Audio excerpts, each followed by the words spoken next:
virtually? He doesn't think he's going to make it at this point. Got it. Okay. Well, I'm going to go ahead and call to order the committee of the whole meeting at 5:30 here, just a little after at 5:33. So anything for the good of the order before we get going on our agenda? Go ahead, Councilor. Now. Yeah, I had a couple items that I'm hoping maybe we'll get resolved about the process of getting questions answered. Because I had sent a couple questions through committee, and I'm just trying to get clarification on how that process works. So maybe that will come up. I can answer that for you. Okay. Council is supposed to go through me to get questions answered from directors. So that's the process that's in place and has been for quite a while. Okay. There was an email that was sent that said to send them through the committee, the head of the committees. I'm not aware of that. I think that was that one regarding the police department, maybe. Yeah, that's not. And it was a police related question and sort of a follow up to that. But I don't think that's the actual proper council procedure. That's not coming from administration. Okay. So yeah. I need clarification on that. So potentially it sounds like we might talk about that. Yeah, there are a lot of emails have been flying around that are going through directors instead of me to help manage their workload. And some with some really personal questions that are probably not appropriate for that. So we need to reinstitute and make sure that council's really diligent about that. So yeah. Anything else? Ron, did I see your hand up or no? Okay, I thought I saw it. All right. All right, so with that, we'll just move on to the review of the regular meeting agenda. Scrolling down here, I think just regular stuff on the consent agenda. Unless anyone saw anything else that could go on there, but I think everything on the council agenda tonight's relatively new. So it all looks like it just needs to be brought up in the new business section anyways. And just a heads up, we'll do presentations at the beginning of the meeting. Otherwise our guests will be waiting. Oh, that's always nice to do. All right, so with that, we'll go ahead and move right into our discussion items. The first one being committee and meeting structure discussion, which this is something I've been mulling over in my head for a while. Clerk, I don't know if you'd be able to share that PowerPoint I sent. Super last minute, sorry. I will email this out to you all after the meeting. I just didn't get a chance. First day of school and everything. So just congrats to all the parents dealing with that today. All right. Wait, hold on. The people out there in the world can't Oh, okay. see it yet. It'll just take me a moment to figure this out. Okay. Yeah, it was kind of last minute decision to throw it up on a PowerPoint, but I know some people are visual and it helps to see it written. How do I start with the slideshow? I think the bottom right down there is a little kind of pull down. Yeah, that thing. I think that starts it. Yep. Okay, perfect. Thank you. And does everyone virtually see that? Councilmember Mercer, can you see that? Okay. I can. Yeah. Okay, perfect. All right, so go ahead and go to the first slide, please. So basically, I've been hearing of some issues with how we do our committees, and I've been just trying to think through how do we address this? How do we deal with this? So one thing is it's been difficult if we have 3 council members on a committee. In our current council procedures, you need to have a quorum. So you should never have a committee just meeting with like 1 council member. It should always be 2 of the 3, or you can't have it. So that's proven difficult with some of our schedules. Also multiple meetings for some staff and council members, just depending on if they're on multiple committees or not. I think it's been a bit of a struggle finding the proper procedure, kind of pivoting a bit off of what you brought up, Councilmember Naplin. Like if, we have committee work plans, but then the overall council work plan, how do those work together? And we also have a lot of newer council members that I'm starting to feel like could really benefit from having a broader exposure to all those areas in general. Next slide, please.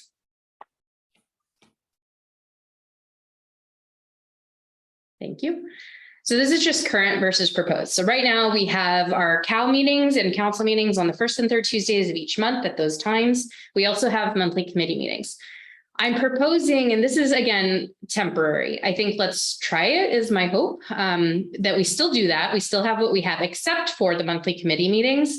So adding in on say like the 2nd Tuesday of each month at 5:30, there would be a committee of the whole meeting. There would be no monthly committee meetings unless they've been assigned tasks by the council majority. Next slide, please. And the idea with that meeting too would be that, we just need to have a quorum at the meeting, which would be 4 out of 7 council members. So does everyone need to come to every single second cow of the month? I think as long as we have that quorum, we could work with that. So the pros, I flipped those. So the pros are 1 more additional meeting per month. No, that's the con. How funny. So the pros then, apologize for that, would be that we eliminate additional monthly committee meetings. Of course, unless we assign work, and I'll get some more of what that would be. I think it's easier to get a quorum. I know it's more, right? That's 4 council members versus 2 out of the 3, but it's just something we've really struggled with. It also is just an easy spot for directors to bring stuff to council if they need just simple input early on in the process of whatever it is they're working on in their departments. And then I think that this might allow council to more easily maintain our own work plan, which includes specific work that we assign to the committees. And just to be super clear, I'm not talking about taking away who's in the committee. That would still remain the same. It's just they would only meet if they need to work on something council's asked them to. And I also think it cuts down on, a lot of excess time and work for staff and maybe for council members too. Did you have a question, Rick? Yeah, could we go back to the previous Sure. slide? Yeah. Thanks. I want to make sure I understand Yes. all the changes. I know, as long as I didn't flip anything else in these. So, So the only thing that would change is we would stop having like a regular monthly committee meeting for like all of them, public works, finance, unless they've been assigned something specific. And I'm going to get a little more into what I think that means, and then we can all talk about it more. Okay. But I would just be adding a meeting on Tuesdays at 5:30, the second Tuesday of each month at 5:30. Okay. And it would just be a cow. They call it different things in different cities, like work sessions or whatever. But I thought for a moment, maybe we should just keep it called Committee of the Whole, because if we change the title of just the second Tuesday one, I think it might be confusing. So okay. does that help for now? Yes, Okay. yes. All right. Next slide, please. Okay. So historical context. This is my understanding. So I am happy to be corrected if maybe this is just my understanding of kind of what happened. So originally, there were committees, and this is back in the mayor's time on council, and then the committee of the whole occurred. And then that was something, I'm trying to remember how many years ago now. We basically restarted, and I think it started with the Finance and Administration Committee, because there was something specific. Do you remember what it was specific? It doesn't matter, but it was procurement. So it was something specific that the council's like, we can't accomplish this work in a cow or multiple cows or in the council meetings. So we need a committee to take this work on. There are coded committees. So there's like finance and administration, public works, public safety, all those different ones. And then slowly we started bringing back more of the committees because there were other little things in those departments. So basically, committees reformed to address specific items that would take a lot of extra work and time to complete before coming back to council. I think the original intent was that work would flow from the council to the committees. But I think over time, what's kind of starting to happen now is we're backfilling. So the work is kind of flowing the opposite way in a way, and that committees can generate work that then comes back to the council. So for example, if an item has, so what I think we should still have go to committees is anytime we have something that's going to have a multitude of options. It might be a really long council discussion on a council meeting night. And we might say, could such and such a committee look at this and come back with a recommendation for what we should do if we want to simplify our time in our council meetings? Or maybe it's something like the council procedures. Maybe it's something like the procurement policy, for example, that a committee is working on right now. So basically, committees work on really focused items like policies, other legislative work. So I guess this is where I'll kind of stop. My idea is we try this for a year with a check-in after, 6 months, something like that. So maybe we hate it and we don't go the full year and we go back. But I just want to highlight too, this would take a little time to roll out. This is not me proposing this happen next month. Like we could carry on as normal and then kind of work through that. I think I'd be working with the clerk to try and help figure out how to do this or how we would, if it'd be a resolution or what it would need to be. So with that, I'll just kind of open it up to everybody. Oh yeah, Mayor, did you want to? Since we have a new council member, I just also wanted to share, Mayor Pro Tem got into like the council portion of it, but for our newest members' sake, In our form of government, the work that comes to committees often comes from the staff level, and then the council requests additional work that comes in. Because everything that the city does almost virtually is within the budget or within statutory limitations that has to go through council within a certain time frame. So what this, I think what Mayor Pro Tem is getting at is that normally council refers things to committees, and that hasn't been happening. It's been coming from the committees to the council as a whole, rather than that consensus of that work even starting. And that allows the discussion for also what it looks like for staff's workload, et cetera, before digging into an issue as well. So it provides that opportunity for an open communication and conversation and making sure everyone's on the same page. Yeah, so basically, and maybe I should have gone that extra step. I almost made a flow chart. Okay. But I'm like, you know what I mean? Like, I feel like I just wanted to make sure. I feel like it's just reorganizing how it flows, but it's not actually taking anything out of the flow. It's just reorganizing it all to hopefully run a little more efficiently. Because I feel like some of those issues have come up. I mean, is this something you guys could just start by like, this is something you want to try, or just have a discussion on, you know, maybe a change? This is just one proposed idea, one thought. Councilmember Mercer and then Schaefer. Yeah, I actually I had a question, Amy. I mean, in terms of the broader format, I think it provides some additional working time. And I think in addition, as you said, it addresses some of the transparency issues that have come up back into the council meeting in terms of what's going on where, and improves transparency and visibility, I think, across sort of the cross council. So I'm all for that. I was curious, and it's the one you didn't have detail on, so it may be a work in progress, but for that additional COW meeting on the second Tuesday, was there a thought in terms of would that mirror the same format as the COW on the first and third, or would it take a different format, or would it be a report out session or a working session? In general, I know the COW is kind of a working session discussion anyway, but I was just wanted to know if you could comment on that, if you'd had any thoughts, or if that was kind of a TBD item. Yeah, definitely. My initial thought was, my hope, I guess, is that the COWs that come right before a council meeting, so on the first and third Tuesdays of the month, would focus a little more on what business we would be hoping to conduct in that council meeting. And then the second Tuesday COW would be the catch-all for all the other stuff, maybe the works in progress that aren't ready to come to a council meeting yet. That being said, it's hard to predict sometimes. So I was hoping, that's my initial thought at least, but it may not always work out that way. And this would honestly just be an experiment. So I think the year or however many months we try this would inform that a little bit more. Thank you. Councilmember Schaefer. Let's see, first question, the directors, have we gotten feedback from them? Yeah. I have talked to 3 of them, I think. I have not talked to the chief yet, or I briefly mentioned this over time, that it's something I've been interested in. So yeah, I'm not sure. I don't want to speak for any director. I don't think I've heard any, yelling or really bad feedback or anything like that. But I mean, I would be happy to hear more from directors about if they hate it or love it or are willing to try it. Okay. Yeah. I'd like specific feedback from the directors, since this is going to be kind of a major change to their schedules as well. As far as council, my immediate concern would be, spending time listening to committee items, what is the finance committee, that maybe I'm not interested in or have no expertise in, basically, spend more time than even now in meetings. So I don't.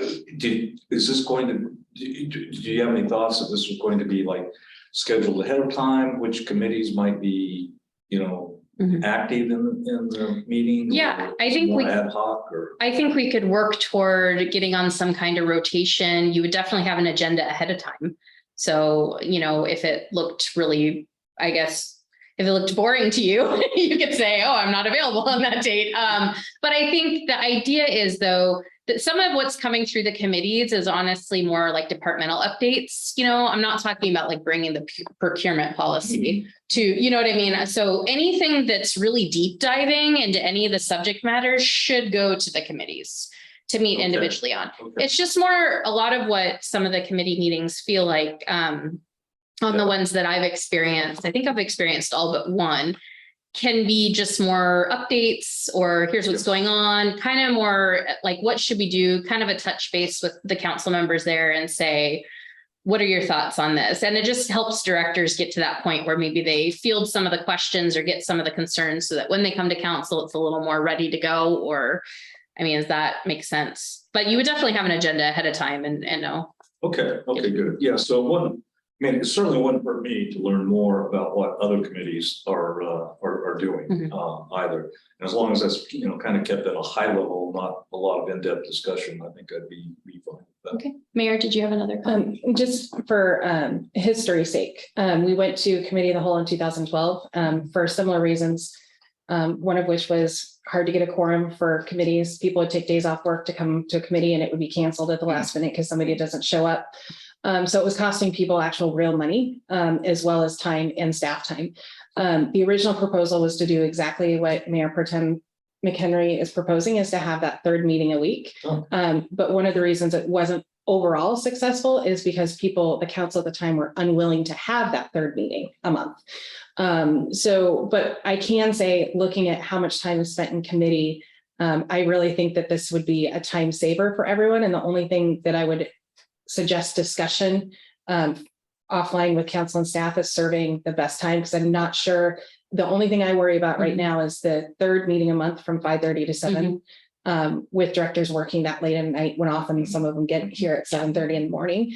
And then to the point Councilmember Mercer made, one of the key reasons we went to committee of the whole was to increase transparency, because there wasn't transparency at all in the committee meetings as they were. It changed with this going back, but I think to Councilmember Mercer's point, there is, because it's not on the public screen, the way that council meetings are, there's not as much transparency for the council as a whole and for the public as a whole.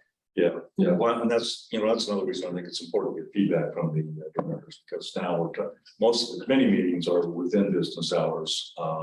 Now all of a sudden this one would be outside of business hours. Thank you. Councilmember Naplin or Lovett, did you guys have input on this? I guess I'm fine with it. I think it's worth a shot. And I think the intention was to work that way. And I think actually it seems like council's been trying to do that. If there's some ideas that come up in a good of the order at a committee meeting, it comes straight to the cow and we say, do you want us to talk about this? So I think that there's been an effort to have transparency. And if we want to have more, and this is an idea to try that, I think that's reasonable. But I do think committees have been trying to bring things forward before additional diving in. So, yeah. Do we think it helps with like prioritization? Like in terms of if everything is, I mean, that's what seems to be the biggest takeaway just from hearing it now, is that if everything is talked about, in a single meeting where these issues are sort of laid out, you kind of understand, hopefully the council will understand what is the most urgent to maybe address versus what will get, it sounds like it's coming up reverse. So like, then it's not being like something getting addressed that maybe not as urgent as something else that's being overseen. Yeah, really quick, and then I'll go to you, Mayor, and then I see Councilmember Mercer has his hand up too. I feel like there's a lot of randomization right now. I just want to make sure we funnel it all through everybody, that we're hearing all of the, a little bit. I'm not talking about a deep dive, but there's always kind of some kind of recap or here's what's going on in our department type thing. And especially with newer council members too, like yourself and others, I think it's good to hear it kind of all without being on that individual committee. You can hear it all, but then if there's a deep dive, whoever's on that committee, they take it on. But yeah, it just feels like things are getting randomized, and I'm just worried that we can lose focus with what our objective is. Did you have another? And in general, and not in general, but in reality, the city's work plan is dictated by the budget and staffing levels. So when the budget is approved, that sets the work plan for the entire city for the next 2 years. So when council's looking at adding things to the work plan, there has to be decisions made on what doesn't get done that was already approved in the budget. And that does happen. For example, COVID, we had to completely shift gears, and we're still digging out from the work that we weren't able to get done as a result of that. that's one thing to remember. Council does set priorities. We try and include a lot of that in the budget. The way I budget is core functions of the city first and make sure we're doing what we're required to do and what we need to do and what our citizens have asked before we add extra. And then often council adds more onto that. And so, but the work plan itself is derived from the budget. Right. Got it. Councilmember Mercer? Yeah, I had just wanted to sort of circle back to one additional point, and I think it comes to that sort of the work balance. There's conversations and discussions we've had as part of the committees with Director Laniszewski or the chief, which I think are really valuable, and particularly around policy or change. Of late, though, I have noticed in terms of when it is, I think Mayor Pro Tem mentioned this, when there's a report out, we essentially get a report out in the committee, and then the director usually gives a report of the chief's report in the council meeting. And then the chair of that committee gives another report out. So essentially we're repeating sort of sharing the same information 3 times. And so I do think there's some value from an efficiency in terms of time management, both of staff, but also, I think as the Mayor Pro Tem said, refocusing on sort of the core duties rather than creating work. So I just wanted to reinforce that point. I'd heard it said a couple different ways, but I think there are committees that are going to go through ebbs and flows in terms of the work that's required. And I am anxious to sort of see how this works when it's the assign out. We move more to an assign out and meet as needed from a committee level, and then really focus on those core conversations within the council of the whole. So. All right, so I got some good feedback. I'll make sure, and when this comes back, but it does sound like everyone's at least interested. And then I can get some specific director feedback, and then we can talk a little more about the time at a different time when this comes back. Director Laniszewski, did you add a comment? Good evening, everyone. So not to change my role, my wife calls me Bummer Man for a reason.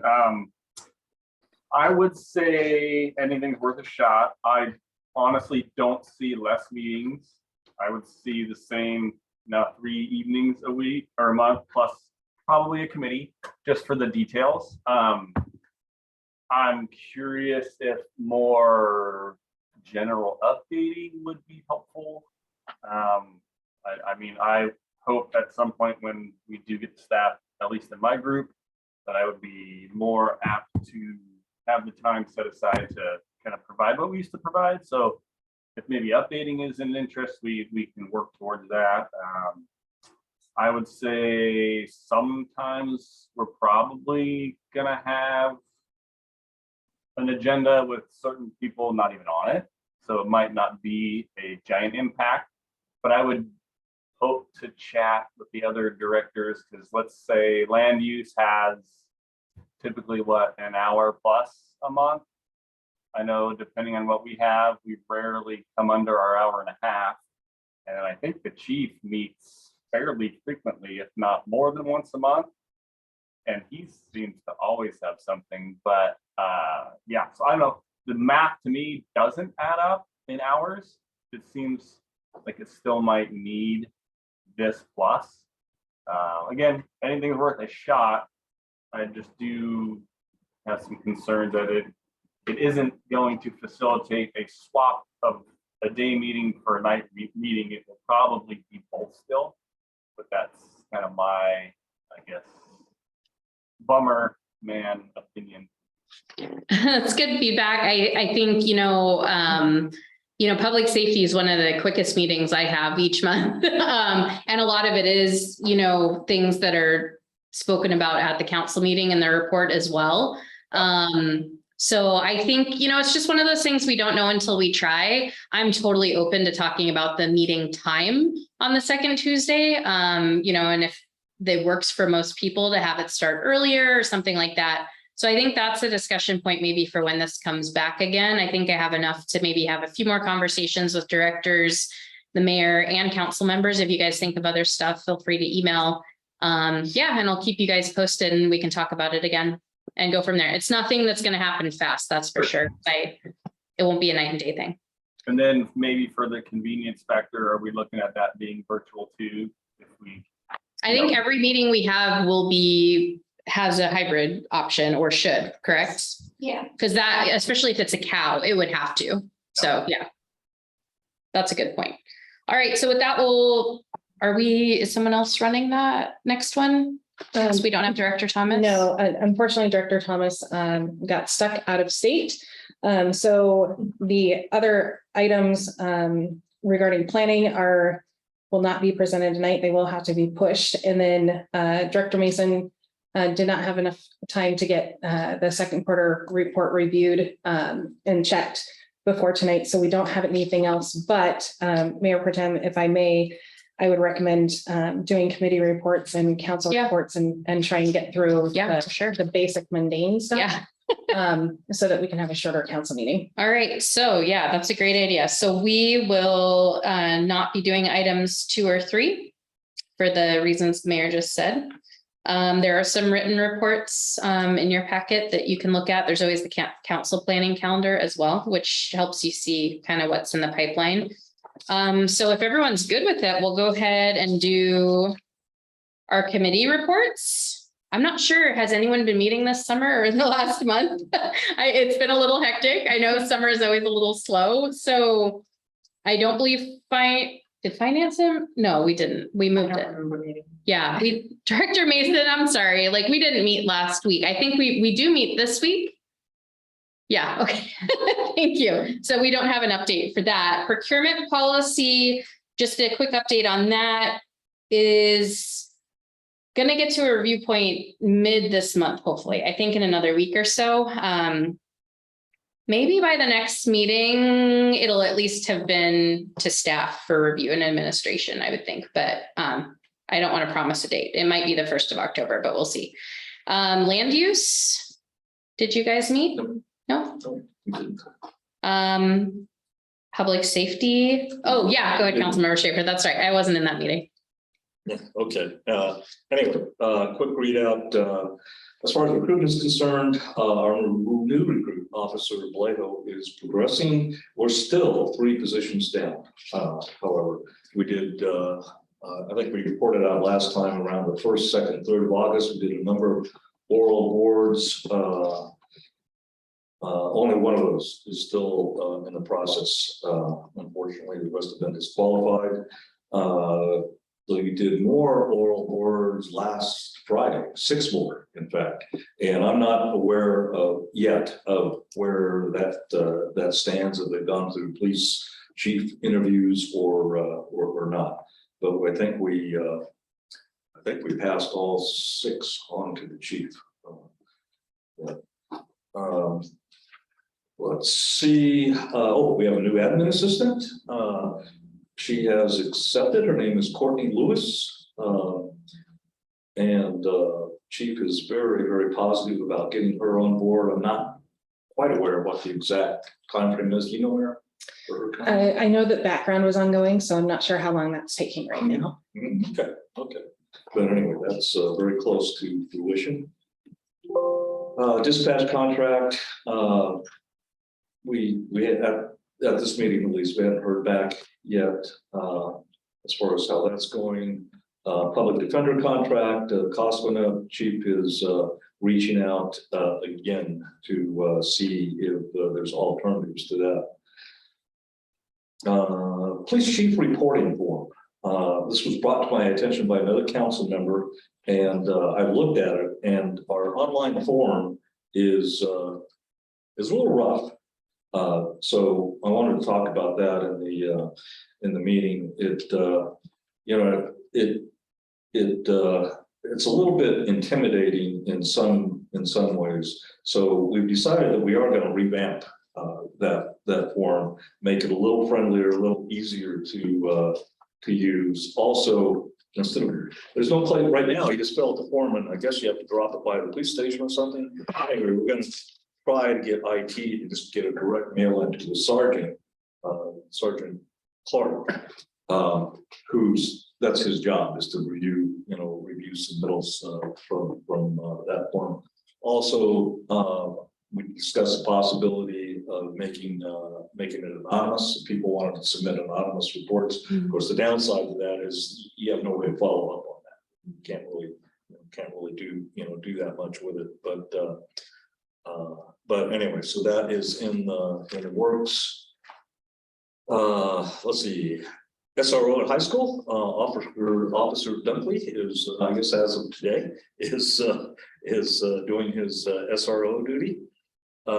Soundstage, we had a discussion specifically about soundstage and public events in general in our parks here.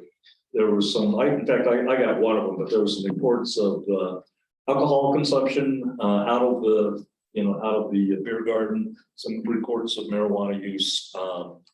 So I brought that up just to confirm the process is indeed, if a police officer observes or gets a report of anyone using marijuana or having a beer or whatever outside of the beer garden, they will address that and take it right to that person.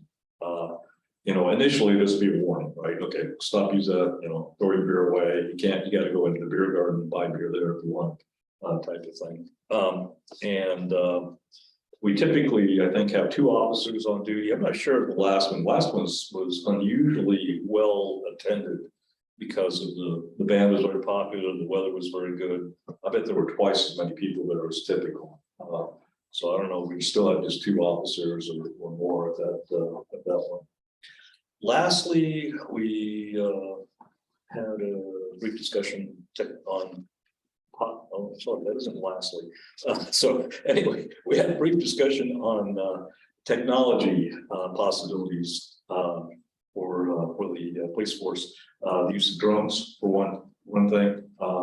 That's other police departments use those, put them to very good purposes, increases efficiency in many ways. Talking about the possibility for cameras in areas like the beach or places like that. The downside of that, well, you either monitor the camera or you rely on the recording to look back at what's happened later. Downtown is another possibility for that.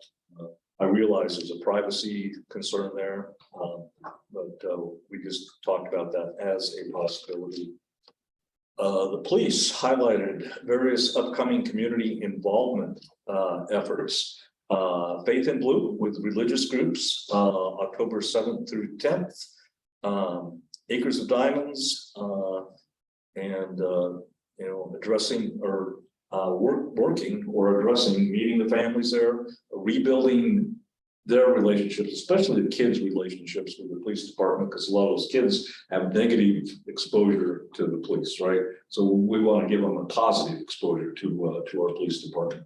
Coffee with Cops will be scheduled in the next few months. Boy Scouts campfire with cops. Campfire with cops. And breast cancer awareness. The police is actually buying pink badges, and we're going to sell those to the public for charity. When we're done. That's it. Nice. Thank you very much. Any questions for Councilmember Schaefer? Go ahead, Councilmember Naplin. Yeah, I don't know if the chief is in the background somewhere or. No, okay. So maybe I just had a few questions and I had sent them per the process I thought was put into place. And I sent them to Councilmember Schaefer and he was very helpful. I have a few additional, they're the original questions that I just wanted to know if there was a way I could get them answered.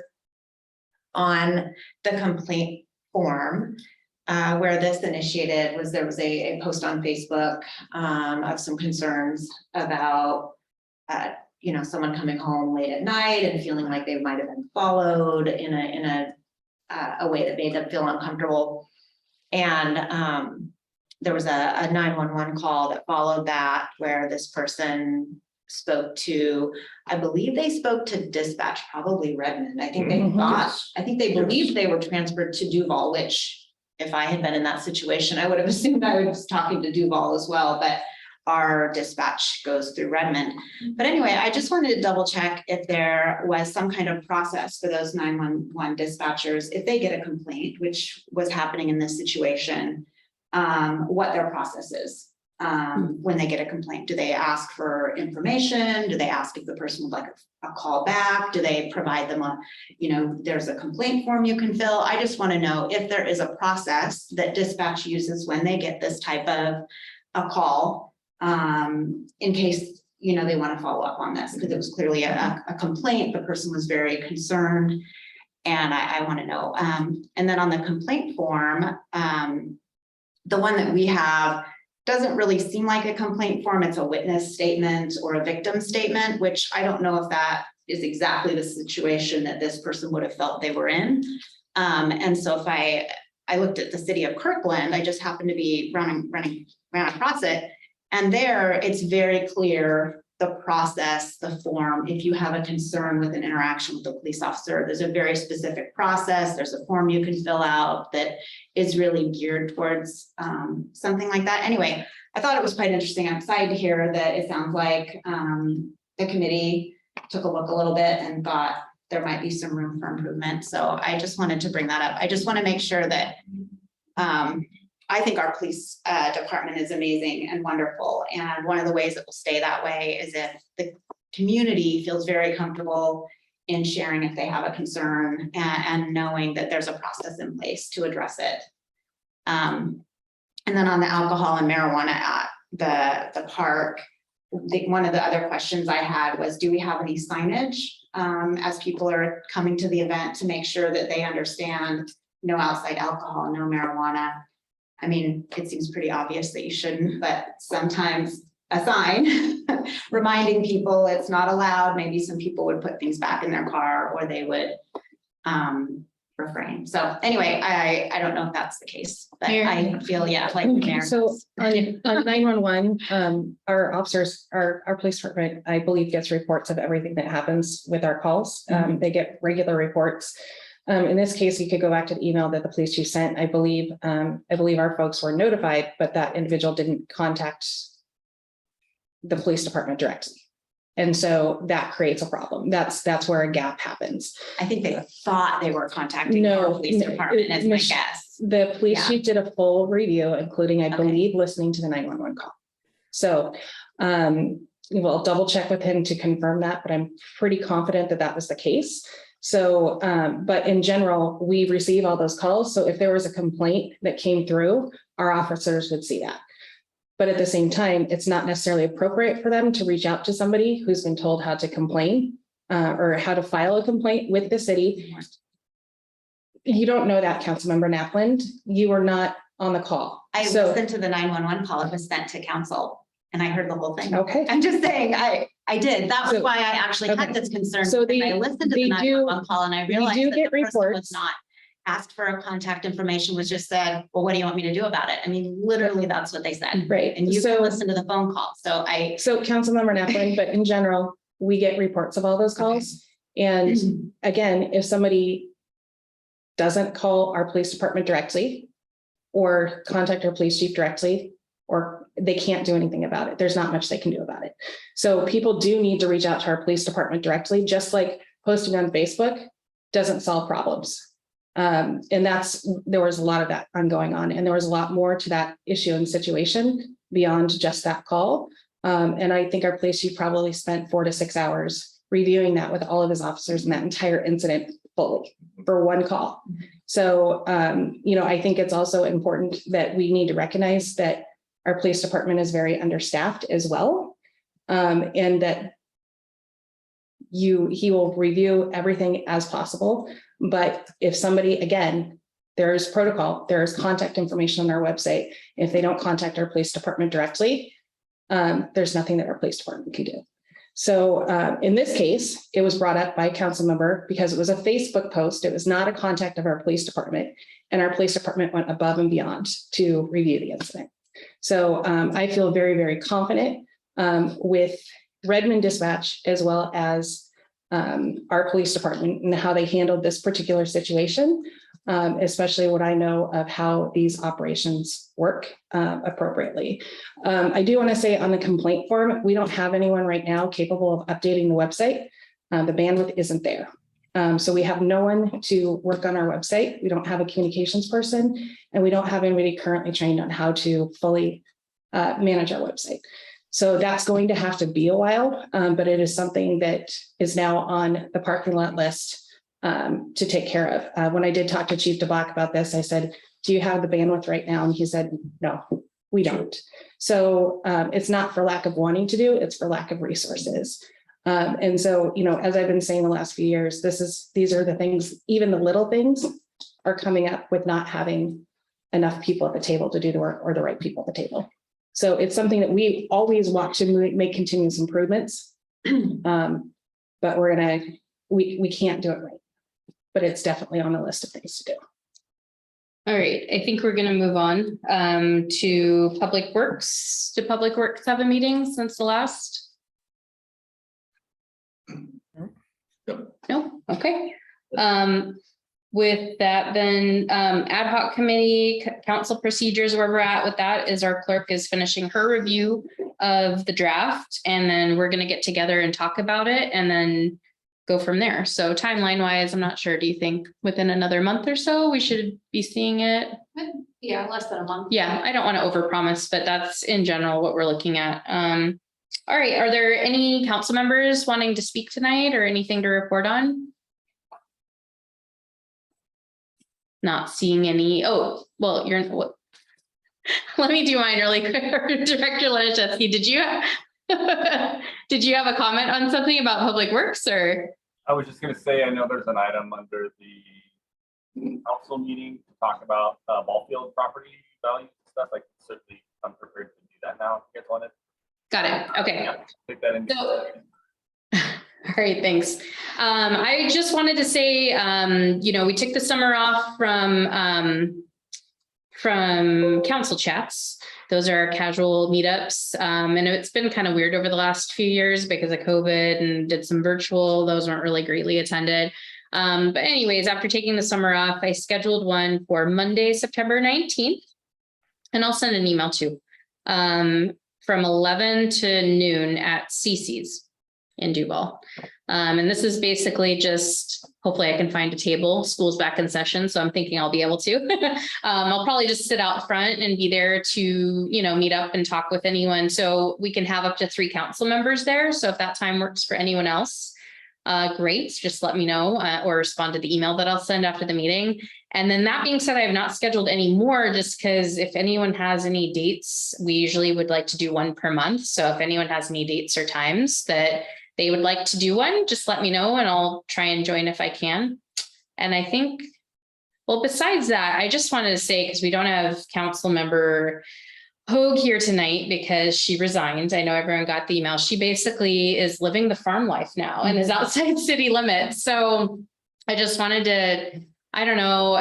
I don't really know what to say because I don't want to get choked up because she's so amazing and she gave so much to the council. She'll really be missed. But she's literally only 10 minutes away. So she'll still be in Duvall. It's still her city for sure. But anyways, just happy for her in this new chapter in her life. So. All right. What day was canceled, Jeff? Monday, September 19th from 11 to noon at Cece's. Okay, so with that, Mayor, I don't know if you want to just save your report for the council meeting. I know Steve mentioned. I've got a few things that I can report on, but I was writing an email. Did you go over other council reports for individual events or that are not committee related? What other, I think I just asked if there were other council reports. Sorry about that. No, that's okay. I'm just, I was just trying to think, I'm like. So on the city admin side, I can give a brief update on city administrator recruitment. We had 2 panels last week reviewing, I believe it was 7 candidates total at the start. I reviewed, how many did we do on Thursday? 4 or 5? 4. 3. 3. Okay. And I've narrowed it down to 2. If you haven't received an email from the recruiter yet, there's a schedule forthcoming for the council portion of that process to get to meet the candidates. I will say that this crop is much stronger than the previous crop that we had, hands down, which is a good sign. I am concerned about cost of living in this area and the willingness of folks to commute to Duvall, essentially. And in general, I'm cautiously optimistic that we'll find the right fit that will be here for quite a long time. If it does not work out, we will go out again, because after having one that did not work out recently, I can say many of the questions that came up are, why didn't you have a city administrator for the last 4 years? And that is, I think, one of the things that's hampered our ability to recruit, is having that position vacant for so long. So that's part of the discussion process with every candidate is providing that history when asked, and making sure they feel comfortable. Because for this role, it's a huge ethical and professional risk to move to any new city. There's ICMA, the International City Managers Association ethics that folks have to abide by, that make it actually even difficult for folks to move on within a certain period of time if they're not happy with where they're at. So it's a really, really big commitment for a city administrator to make a choice to move here.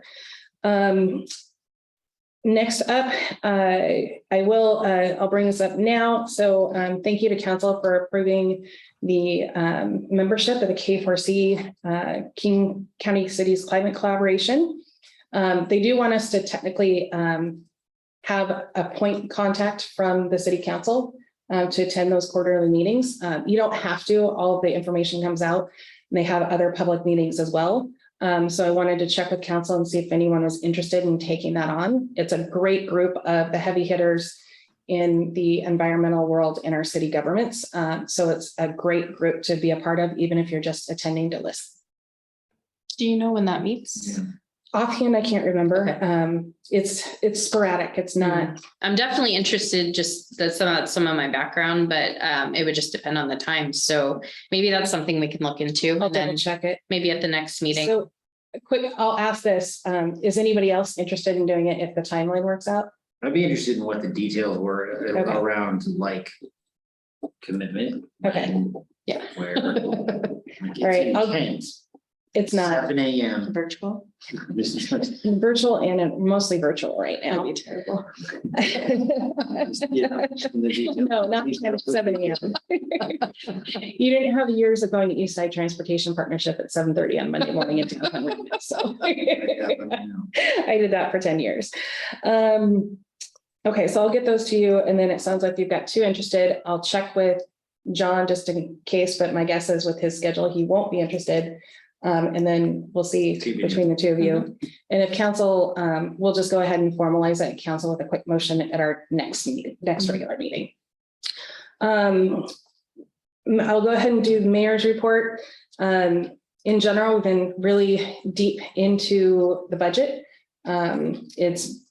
It's complex as always. Hopefully we'll be getting into decision-making here this week and next week before the budget is finalized and presented to council for review at our next meeting. We're going to have the Association of Washington Cities Legislative Priorities meeting this week. So we'll continue to refine what the potential legislative agenda for the Association of Washington Cities is for the next 2 years.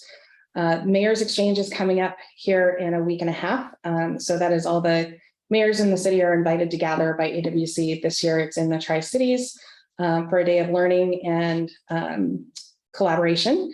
And then if folks haven't seen yet, AWC Cities on Tap is coming locally. I think it is the 28th of September, a Wednesday evening. I believe it's in Everett. So that should be in your email. So if anybody wants to carpool up there, let me know. I'll be going as part of my role as board secretary. And then we do have the SVGA meeting coming up within the next couple of weeks. Councilmember Naplin, do you remember which day that is? It's the 28th. Is it the 28th too? Okay. All right. Well, that's going to be a conflict, but that's not uncommon. So for folks that can attend that, for our newest council member, Snoqualmie Valley Governments Association is cities of Duvall, Carnation, North Bend, Snoqualmie, and the Snoqualmie Tribe with affiliate member Mount Si Park District. And that's a quarterly meeting that we get together to discuss issues, network, and find ways to collaborate as cities together, as valley cities. September 28th. Yes, Jen, do you know if it's a live meeting? it should be. I this believe time. it's live. I think Yes. there was a discussion about whether there could be a virtual option, but I don't know that they're set up to do that. So Yeah. I think it might just only be Okay. live. Okay, it's yeah, for Corey's sake, it is an excellent meeting because I think it brings concerns that are more relevant to Duvall Mhm. and the valley Mhm. here. So I like what it's discussing. And I think that is it for me. All right, well, we still have some time left. Director Lenishevsky, what was the item that you said you had time to discuss if anyone had questions now? Another item came up, but to answer your question, it was the ball field. Remember, we talked about potential property acquisition on what it might be, Oh, okay. what it might look like around the ball field properties. So I talked about putting an hour or so into that. So I've got some info on that. But as you guys were talking about this, and in Councilmember Hoag's absence now, are there any regional roles that we need to have someone fill fairly quickly on action committees in the region? Like farm, I don't know if she was on any regional committees, so. Thank you, Director Lenishevsky, for bringing that up. We actually do. Councilmember Hoag was the primary representative to the Sound Cities Association Public Issues Committee. Councilmember Schaefer is alternate. Typically, it's offered first to the alternate to be the primary member if they're willing and interested. Otherwise, we ask someone else to serve. So if Mayor Pro Tem would indulge, I would like to ask Councilmember Schaefer if you're willing to take on that. I'm grudgingly willing. I am not that interested, and here's why. So much what discussed here is, I can't say it's not relevant to Duvall, but it's bigger city kinds of, kinds of things. And I know Seattle's not part of that, but a lot of the bigger cities are. And frankly, I find a lot of the discussions either uninteresting or not relevant, or maybe even misplaced in many ways. However, if someone is interested in a more global point of view, more global King County point of view, it is an excellent forum to get that perspective. So that's just my own, like I said, that's just my own preference, not a reflection on the ticket itself. So is there anyone who would be more excited, I guess, or more interested? I appreciate that you're willing to, if we really need someone on there. I'm trying to think off the top of my head. I don't know when they meet. Do you know? On Wednesdays, it's the second Wednesday of every month. Second Wednesday of every month. I think they're in Renton. 6 or Yes. 7. At 7 p.m. Is there a plan for virtual at all meetings, or are they? I don't know, but I'm not going to drive down to Renton. I do know that. So if it's only live, I'm not going to. Yeah, I have the same problem. Yeah. So we can wait till the next meeting then. And Councilmember Schaefer brings up a good point. Much of what Public Issues Committee does address is more the regional. And so what happens at the King County Regional Committees that the SCA appoints city representatives to is what comes to pick. I will say there was a very important transportation issue just a couple of years ago that we almost missed. It was just a lack of understanding of the issue that was really, really important to the city of Duvall that we caught at the last minute. And so sometimes a lot of that stuff seems like it's not relevant to the city of Duvall, but you oftentimes, unless you're paying really close attention, it's not relevant until it's too late to have an impact. So, but I totally understand if you're not interested in regional water quality and purple pipes from Brightwater, since we don't take those services, there's a lot that can feel like it doesn't impact Duvall, but at the same time, all cities are being asked to provide input. Sure. And without SCA, that wouldn't happen. So there's a lot of positives, but it's also a huge time commitment as well. Was there anything besides PIC that Councilmember Hoag was on? Flood, flood control. Flood control? And flood control is appointed by Sound Cities Association. Okay, so, So everything outside of PIC that Councilmember Hoag was on, I believe is all appointed by Sound Right. Cities, and those requests for nominations and applications will come out here in the next month and a half. okay. All right, so it sounds like maybe everyone mull over the idea of serving on PIC. And we'll bring it back up at the next meeting. All right, is there anything else then we could take care of now, since we've still got, you know, I don't know, like 20 minutes or so with taking a 10-minute break maybe, or I just want to help clear off our schedule since we had two, you know, non-happens there. Councilmember Holt was also a member of the finance committee. Mhm. Mhm. So we'll have to, Mayor Pro Tem will reappoint when we get a new member. Oh, yeah, go ahead, Councilmember. Yeah, we received an email, from the K4C, King County, I forget, what is that acronym? What does that stand for? County Cities Climate Collaboration. There you go. Perfect. Thank you. And in the email, it was asking for support. They're hoping cities will respond with support to the residential changes to the building code.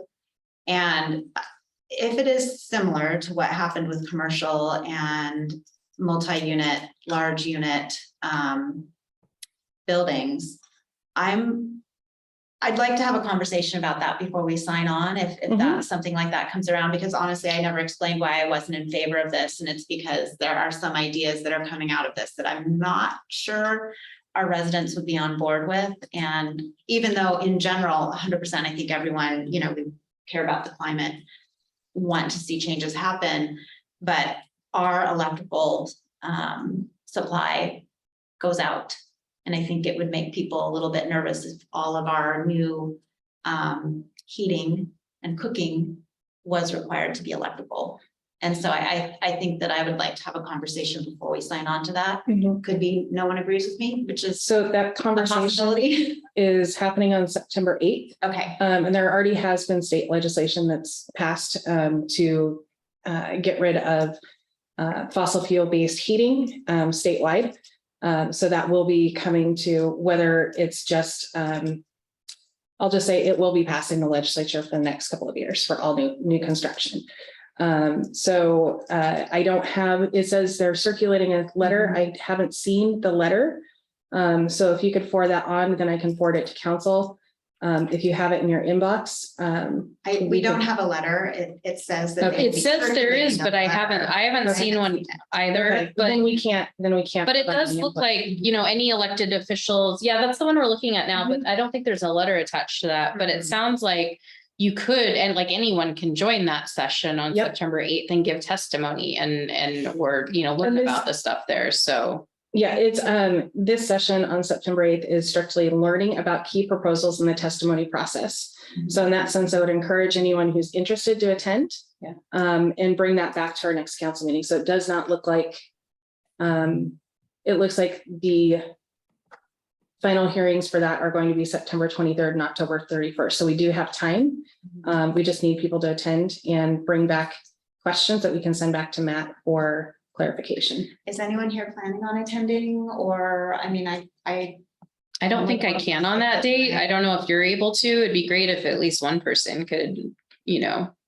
What day is that? September 8th at 1 to 1:45. Just via Thursday, Zoom. right? This Thursday. And it's not a King County meeting, to be clear, it's the Regional Code Collaboration Group. So, and I want to clarify too, sometimes there's things that I think would make sense for certain areas and don't make sense for a rural isolated area such as ours. And so I don't know that what I would ask for if we did ever want to provide a response is, you know, we don't support it at all. It might be, you know, in areas where the electrical grid is, you know, is subject to power outages, something like that. So I'm willing to attend and find out more. If that's. Great. no one That else sounds is awesome. planning on Great. it. Okay, Thank you. Yeah. And Councilmember Naplan, to that point, of course, we do that with legislation all the Exactly. time, is that we try and make sure that it works for us, but achieves the overall goal. exactly. So, thank you. That's great. Thanks for bringing that up. Okay, I'm out of things to talk about if, unless there's anything else we can take off. I think we're kind of out of things we could pull from council, though. Anything else on city administrator update, that we could, or maybe some of them aren't happening because Director Thomas isn't here. Correct. I think, Did we want to take care of the additional information on land acquisition for parks with Director Lenashevsky or? Director Lenashevsky, do you want to provide that now, or would you prefer to wait till the regular meeting? Now? Yeah, go Okay, for it. let's do Let's it. go ahead and do that. If you're willing to entertain, sure can. Absolutely. All right, I will share my screen and clerk. This presentation is in the folder. So, It's crossing off all kinds of things.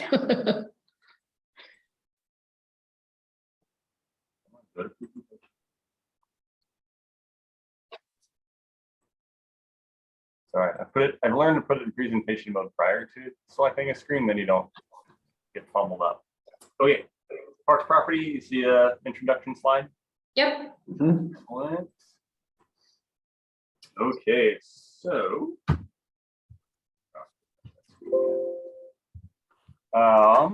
Parks discussion now on property purchase options. At this meeting on the 16th, we briefly talked about kind of what we could do maybe around Big Rock, phase 1 and phase 2. We had the 2 options for phase 2. And I think we were like, hey, if we can maximize things, can we do other stuff and gain some space around? What would that look like? How would we do it? Would we buy land outright? Could we do boundary line adjustments?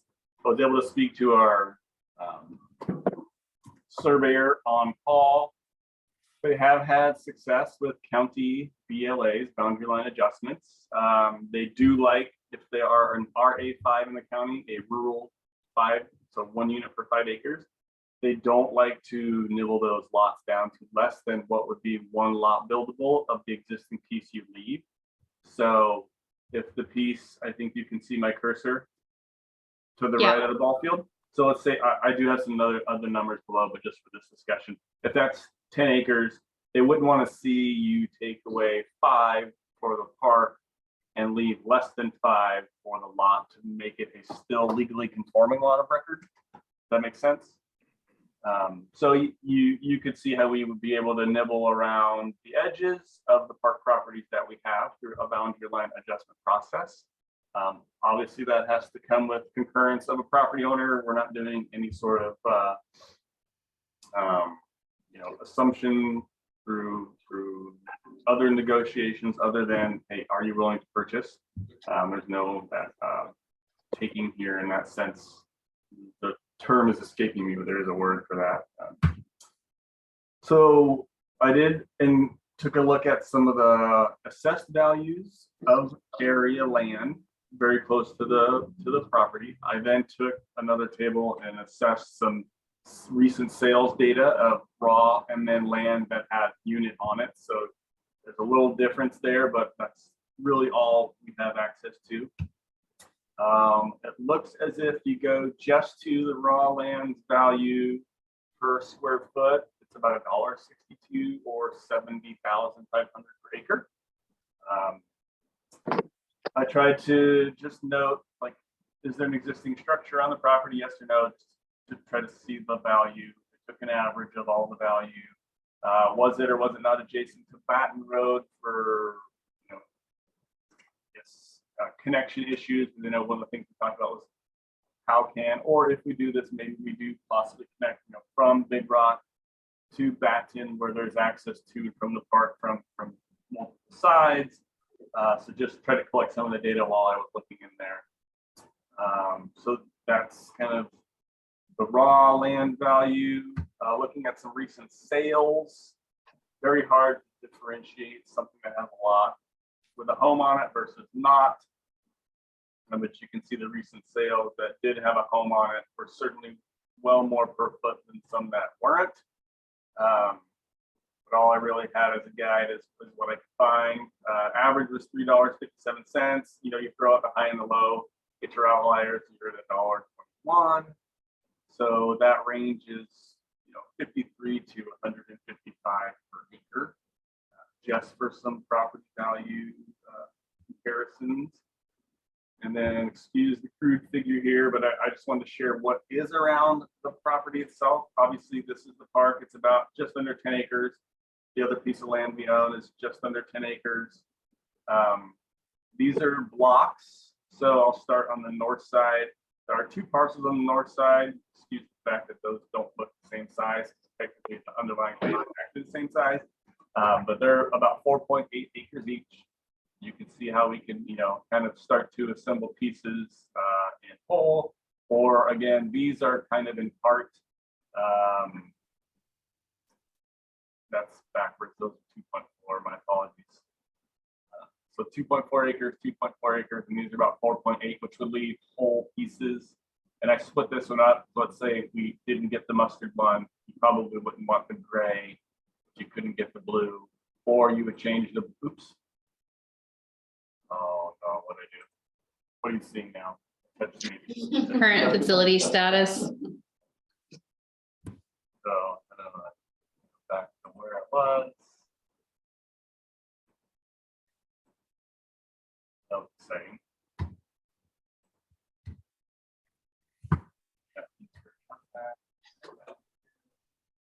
Sorry about that. So the other alternate to these types of shapes would have been to just drag, something like this to get it then contiguous to make a connection point in one way, shape, or form, but all the time needing to think about not leaving a boundary line adjusted property under the normal shape that would make it compliant or non-compliant for county standards. So there are some things the city could attempt. You've seen the dollars. So that was the quick and dirty kind of look at all those elements in the area. Going to make heads or tails of do we or don't we? Putting some of those numbers then into acreage and whatnot. Obviously, we don't have a full council to get direction here at the cow, but I think it's certainly potentially doable via processes with the surveyor and the boundary line adjustment and talking to property owners. So that's kind of my quick and dirty spiel on that. Any questions on the topic? Go ahead, Councilmember Naplan. Yeah, I just, there's some kind of interesting things on a couple of those properties where it looks like a home has been carved out into a space that's less than the 5 acres. And so I wonder if we looked at those properties, the larger parcel that got carved out of, if there's some kind of, there was some kind of deal made there about what you could and couldn't do with those properties. So I guess what I'm wondering is if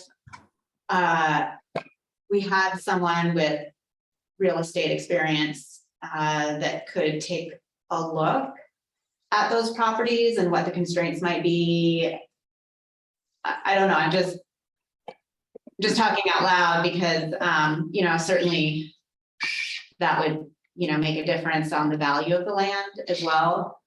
A land that they've agreed not to build residential on because they already got their residential in one little corner. Right. Cost could be much different. And those comparables had houses on them, most of them, which greatly inflates the value of a piece of property as a home. So anyway, I just I'd like to look a little closer. I thank you for doing this work, but maybe to really understand the cost and what the possibilities are, we might need someone with land development, real estate type expertise to look at those properties a little bit closer. And I don't know what the next step would be on that. Yeah, I think kind of one of your points, and I zoomed in on these 2 pieces here, is you see there's some really odd shapes. Yes. Mm-hmm. So I would say prior to somebody understanding and asking people, it might be something we want like our surveyor to pull title on a parcel and try to see hey, is this carved out for a reason that they dedicated this space in perpetuity to native growth, right? So maybe we can't touch it, or maybe we have to, then you would know, do you have to buy it out of a native growth or some sort of sensitive environmental status? Kind of like you have that with low income, senior farmland. There's certain stipulations that people can put on their own properties to reduce their taxes, but give a benefit back of keeping it native, right? Yes. So I think these two properties, sorry for that, certainly might have some kind of title encumbrance relative to the county. I mean, we could ask, it is, hourly rate at on-call rates to do that, but a couple pieces could be looked at to see if there's even potential to buy them, because people who live there may be tenants, they may be owners, they may know, they may not know. It is all on title. So we could do some exploring on what's available around. Like I said, this is north side is raw, but there's lots or buildings on the northern lot. Same thing on the south. This is one owner of these two parcels, but this is fairly unencumbered. But yeah, these ones up here, you may not, I guess we may not want to invest time on something that these are stipulated such that they can't even be adjusted through a boundary line adjustment process. It would be out of luck anyway. Does that make sense? So that could be a first step, probably 3 to 5 hours of our surveyor just reviewing title on those pieces, just to see if there's some underlying thing that might stop any sort of expansion. I mean, to me, that sounds like a good next step, possibly, just so we know finally if it's worth looking into anymore. What is it? Does anyone else have thoughts on that? Councilmember Schaefer? No, I think that is a good next step. I think we need a bit more details. We're still asking time from Public Works, because it's going to take some time to work, find somebody, work through the information they provided and present that back to the council. So it's not just the expenditure of finding of the firm itself. But nonetheless, I think it's still worthwhile. This concern was brought up last time, and it's a very valid concern. And the process of researching this, contacting owners, going through negotiations could take a long time. And the question is, do we want to delay development of our current parcel and see if anything develops there? Because it will definitely delay things. And I don't have a good answer to that. My feeling is not real strong one way or another, but I would like to see progress. I would like to see progress on the current parcel to the southeast of our current park, and I'd hate for that to be delayed, 6 months or a year or more because of this. Go ahead, Councilmember Levitt.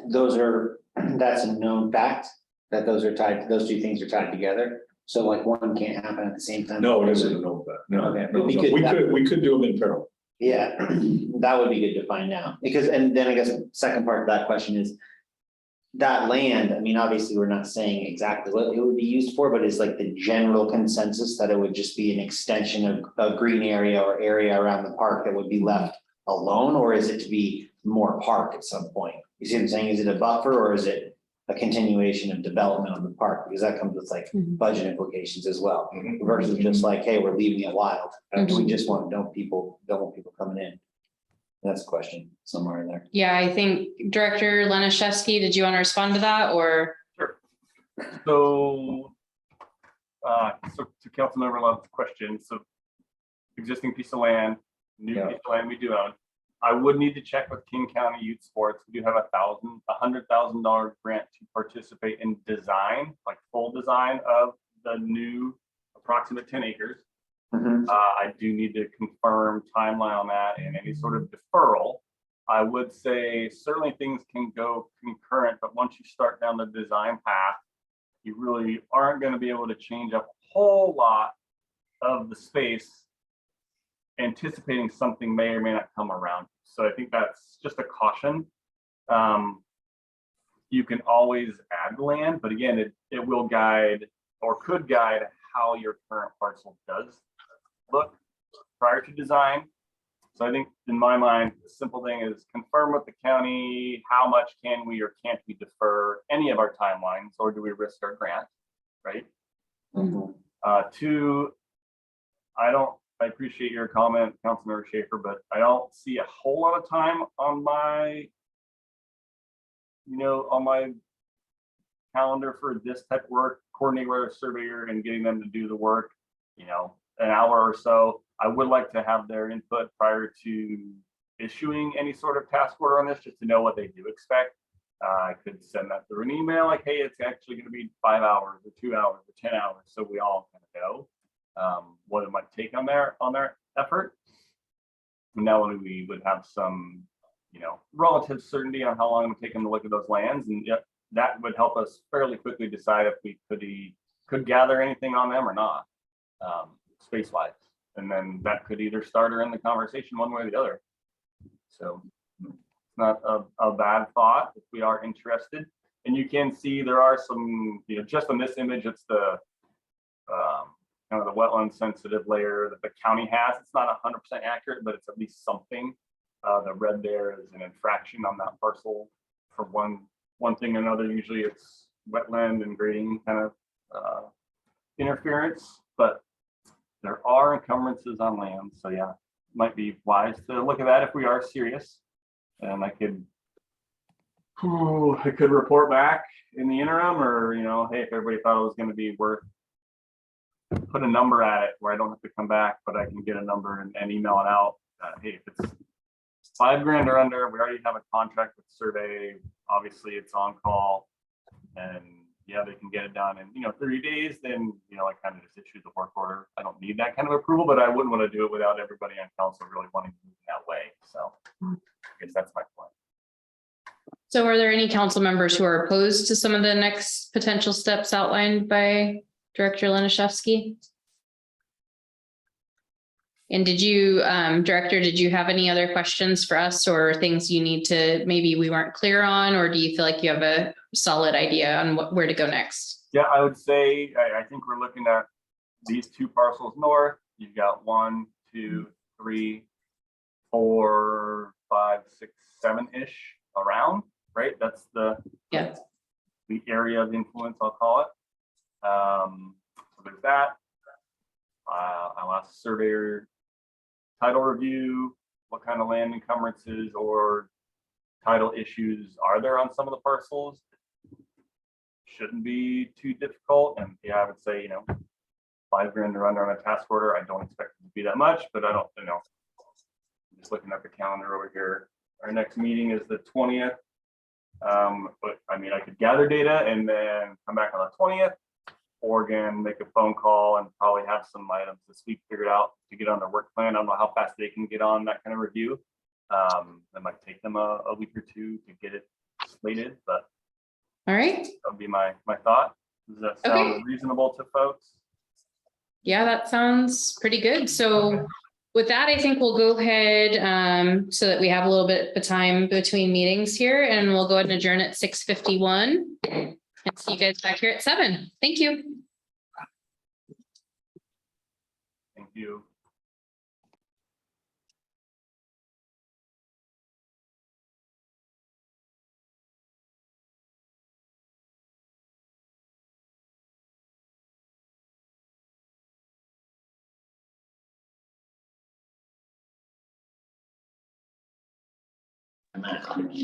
Yeah, it's funny. We gotta pull out.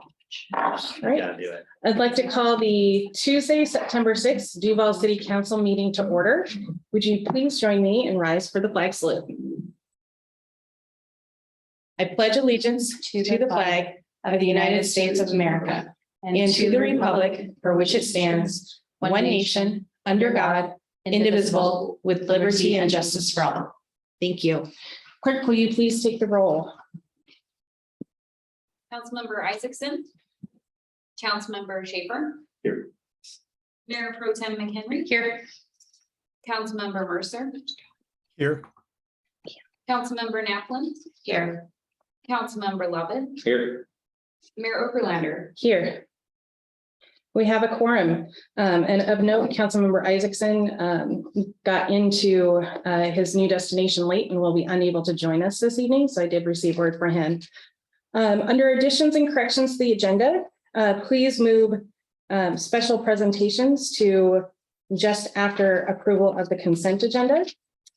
Under scheduled items, please remove mayor's report, council committee reports, and other council reports. We had a very light committee of the whole due to a couple of staff absences this evening, and we're able to provide those routine reports during committee of the whole. Everything else should remain the same. Do you have a motion to approve this evening's agenda? So moved. Second, Chief. Mayor Overlander, the grant item, Laura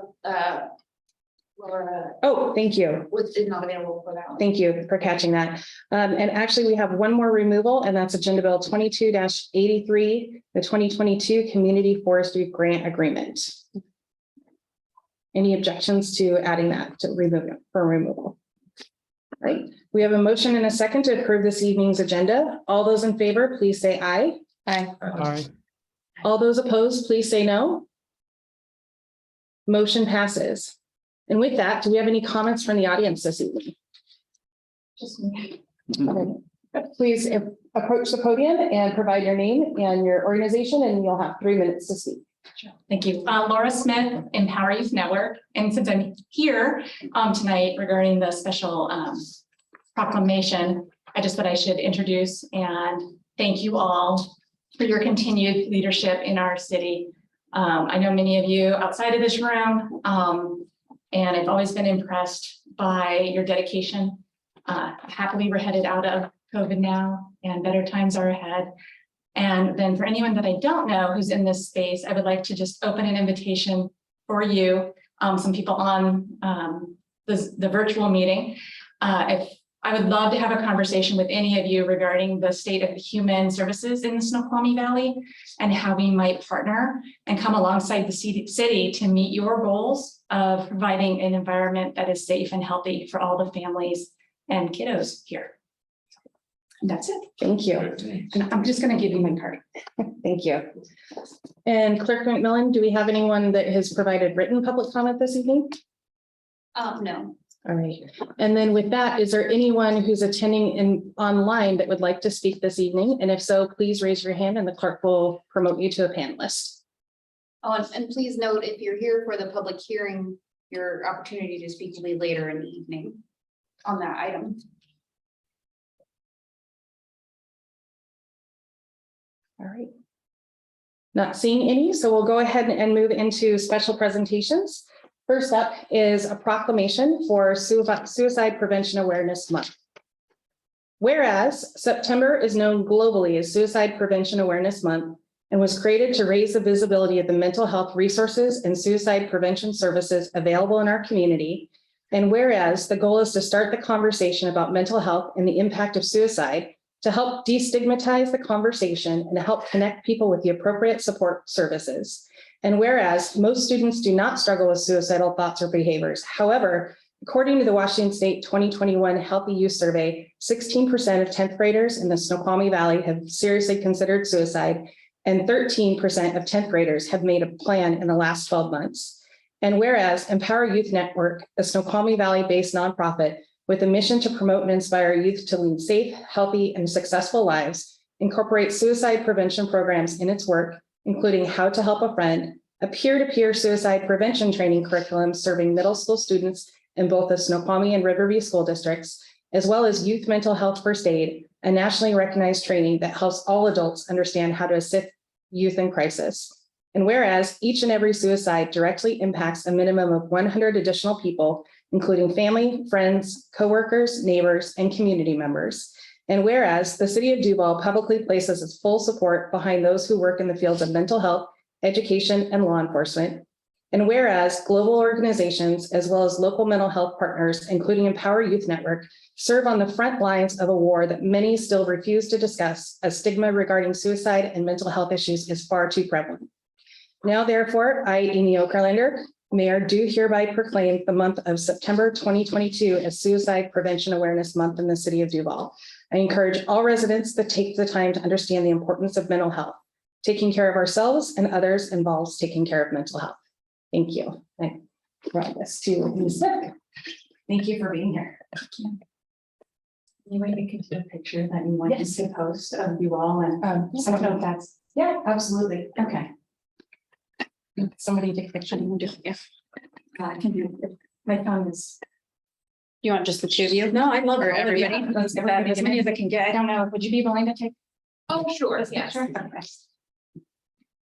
And we're. Oh, that's more. Grab it here. Pull on each side. We'll shuffle so there's. Yeah.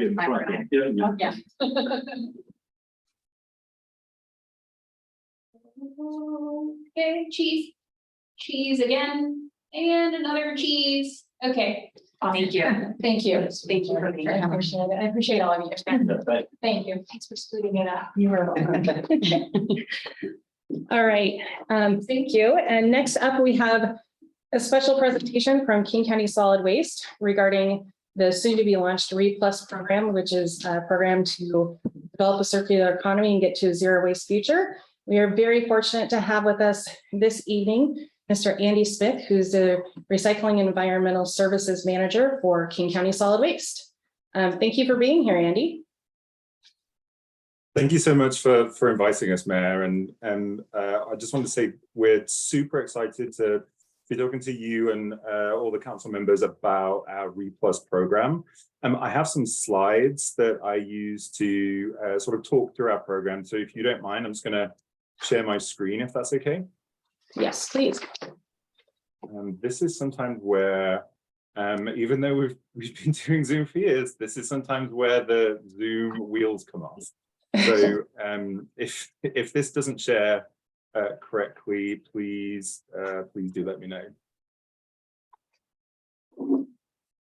Can you see the front screen okay? Yes. Okay, great. So as Mayor Okerlander said, I'm Andy Smith. I'm the Recycling and Environmental Services Interim Manager at the King County Solid Waste Division. And I really want to come to talk to you here today about a new program that we've called RePlus. They say that a picture can tell 1,000 words, and hopefully in this day and age, an animated GIF does the same. Hopefully you're seeing an animated GIF. My screen shows it as static. It was circling before. It was circling before, but it stopped. But if it was circling, hopefully it would be telling all of that story that you need. But essentially, RePlus is about all of those things that you could be recycling. So recycling that paper, reusing that water bottle, repairing the bike that you need, restoring that piece of furniture, reducing your consumption in the first place, really rethinking items that you purchased. In short, it's all those good rewords. And we thought that was a really good way to encapsulate the program. And so that's why we called it RePlus. So the RePlus mission and vision is really about kind of trying to deliver what we hear from residents all the time, that they want us to tackle single-use items, in particular plastic, that we should be reusing materials as much as possible, recycling what's left, and in doing so, we're really supporting and renewing communities and ensure rethinking what's possible. And we think this program really connects with the vision that I think many in the region have, which is a healthy, safe, and thriving communities in a waste-free King County. Now, in addition to that sort of vision and mission, we think this work connects with a lot of the broader pieces of work that the region is engaging on. So in particular around our equity and social justice plan. So that's making sure that King County is a place where all people thrive, and also connecting with our climate plan. So lots of the materials that we use and single use or throwaway, have a lot of embedded energy and embedded emissions in them. And so therefore tackling material use also helps us deliver our climate plan. And then obviously, with this being a solid waste driven endeavor, it really connects with our comprehensive solid waste management plan that was passed in 2019 that really had the zero wasted resources goal at its heart. And then the county code, which sets us on that mission to ensure that we're not sending materials of value to the landfill. We have a target date of 2030, which is, incredibly ambitious, but we think the REPlus program will really help us chart that course to 2030 and beyond. I did just want to just start with some of the work that we've been doing to really engage and understand where King County residents are. So we enlisted EMC Research to do a survey of residents. Around 1,000 folk were contacted in this quantitative survey. And what this slide is showing is that when EMC did a brief introduction about what is REPlus, there was generally really strong support. So as you can see from the slides, there's, almost 2/3 of folk were like, yeah, actually, this is something that, that I connect with and support. You'll see that there was a minority, but still a significant minority that, when hearing about what REPlus is, did oppose, and that was at around the 8%. But one of the key takeaways, as you'll see from this slide, is that there's a significant proportion of folk that actually just don't know. They haven't either heard of the program or haven't really thought about it. And so that's, I think, part of one of our aims of the REPlus program, to really engage with people who don't really know about this work and this world. When we delved into a bit more detail with folk on the type of things that REPlus engages with, and there's a lot of information on this slide, so I definitely want to be leaving these slides with you at the end of today so you can digest the information. But what we found is that, of the things that we're including in our REPlus program, they also have generally very strong support in the region. So when that's thinking about, more drop-off sites for plastic sort of shopping bags and plastic wrap, more compost, curbside compost pickup, whether that is getting companies to shoulder more of the responsibilities for paying for the recycling system, whether that is creating green jobs as a result of recycling, there is broad general support in the region. What is even more interesting, and I think quite encouraging for us, is, hopping back to that slide I showed you where there's a significant number of folk who didn't really know what REPlus was before we talked about it. What we found is that after hearing some more about REPlus, going through the survey, that 29% dramatically was converted into support for REPlus. And so that started, what started off as around almost 2/3 of folk in support. We get into almost 90% of support, which for a public program, that's incredibly high. You'll notice we didn't convert everyone, and unfortunately, after hearing a bit more about REPlus, 2%, there was a 2% increase in the opposed. But we're really encouraged that actually there's a lot of kind of interest and support out there from King County residents. So then just a little bit of background about where we're starting from before going on to talk a little bit more about the benefits and the specifics of what we're working on at the moment on REPlus. So King County has really been a leader in the nation.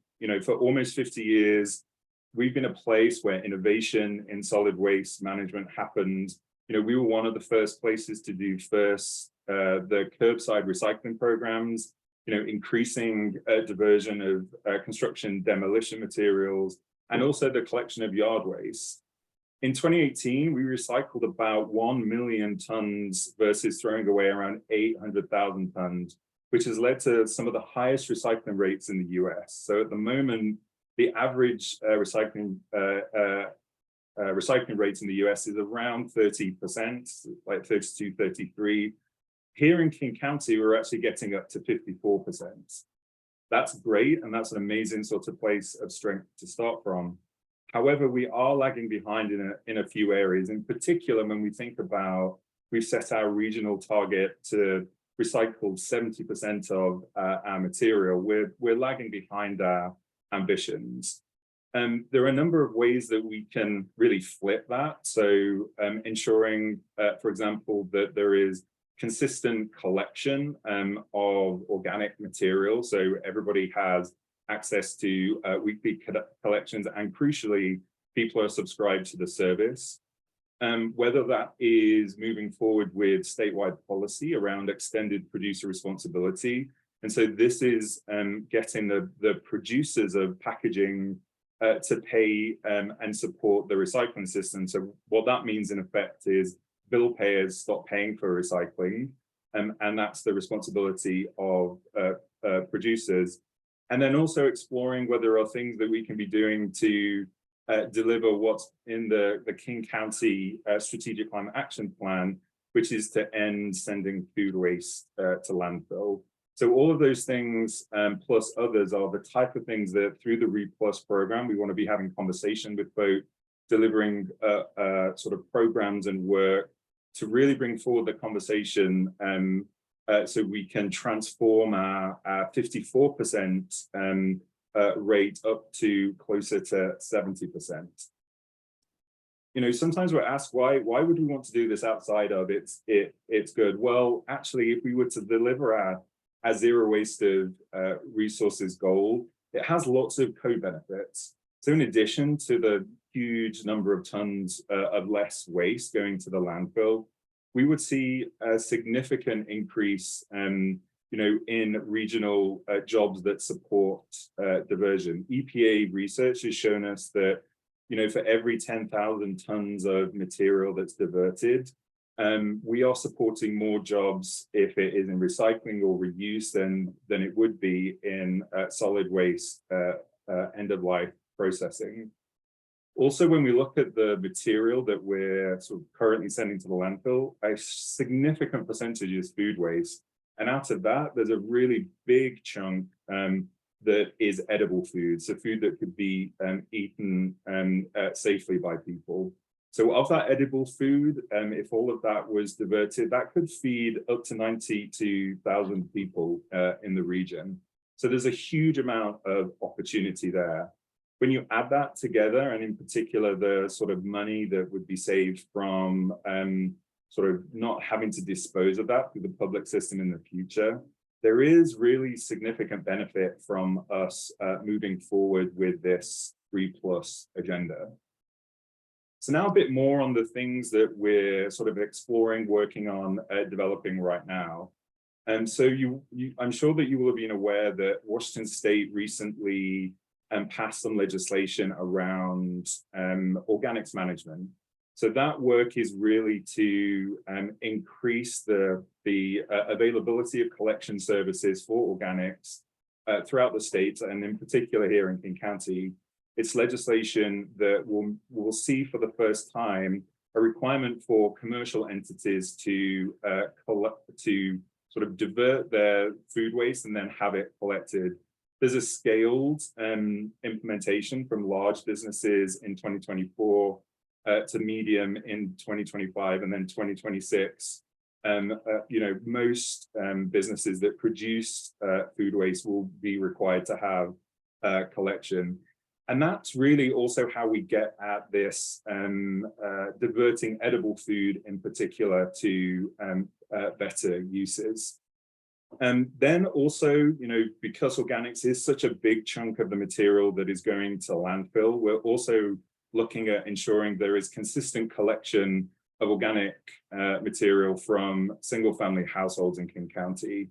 So some cities bundle their organic collection with their rate. Unincorporated King County, for example, doesn't do that. And so where we see places that don't require there to be single-family organic collection, the rate of diversion is much lower than elsewhere. So one of the things that we're wanting to investigate is, in particular in unincorporated King County, what are the collection approaches that are working in cities that could be brought to folk in unincorporated?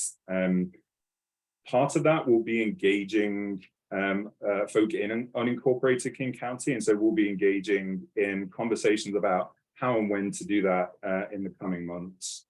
And then finally, as I mentioned, the non-residential food waste recycling. And so this is taking advantage of this new legislation, which we think will divert a significant amount of food waste into processing.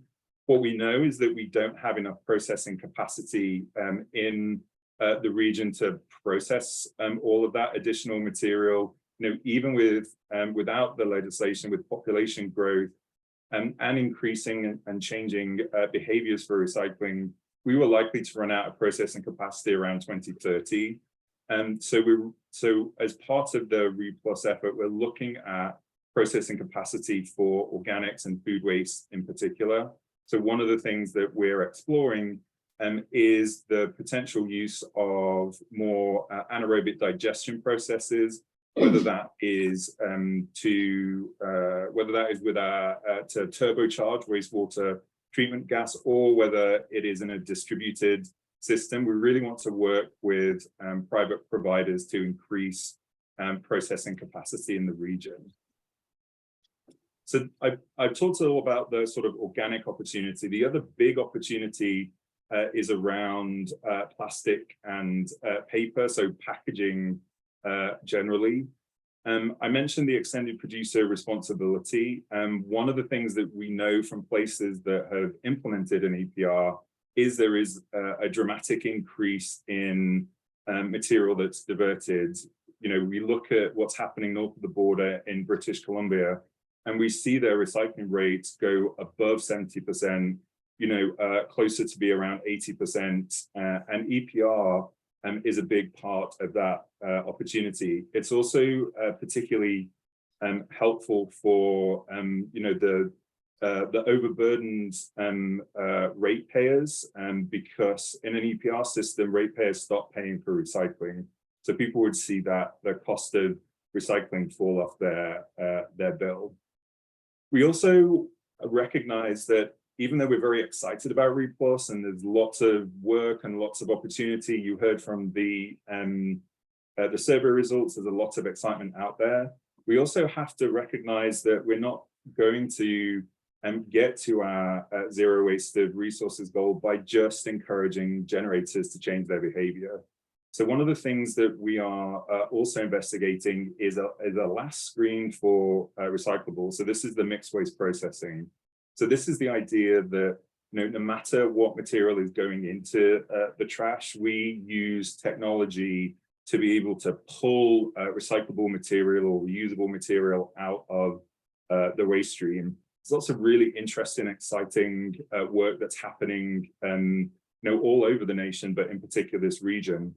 And so one of the things that we are investigating is a pilot program to test that kind of technology, to pull out fiber, but the principle is still there. It would act as a sort of a screen of last resort to really pull out every last bit of reusable material, recyclable material that there is.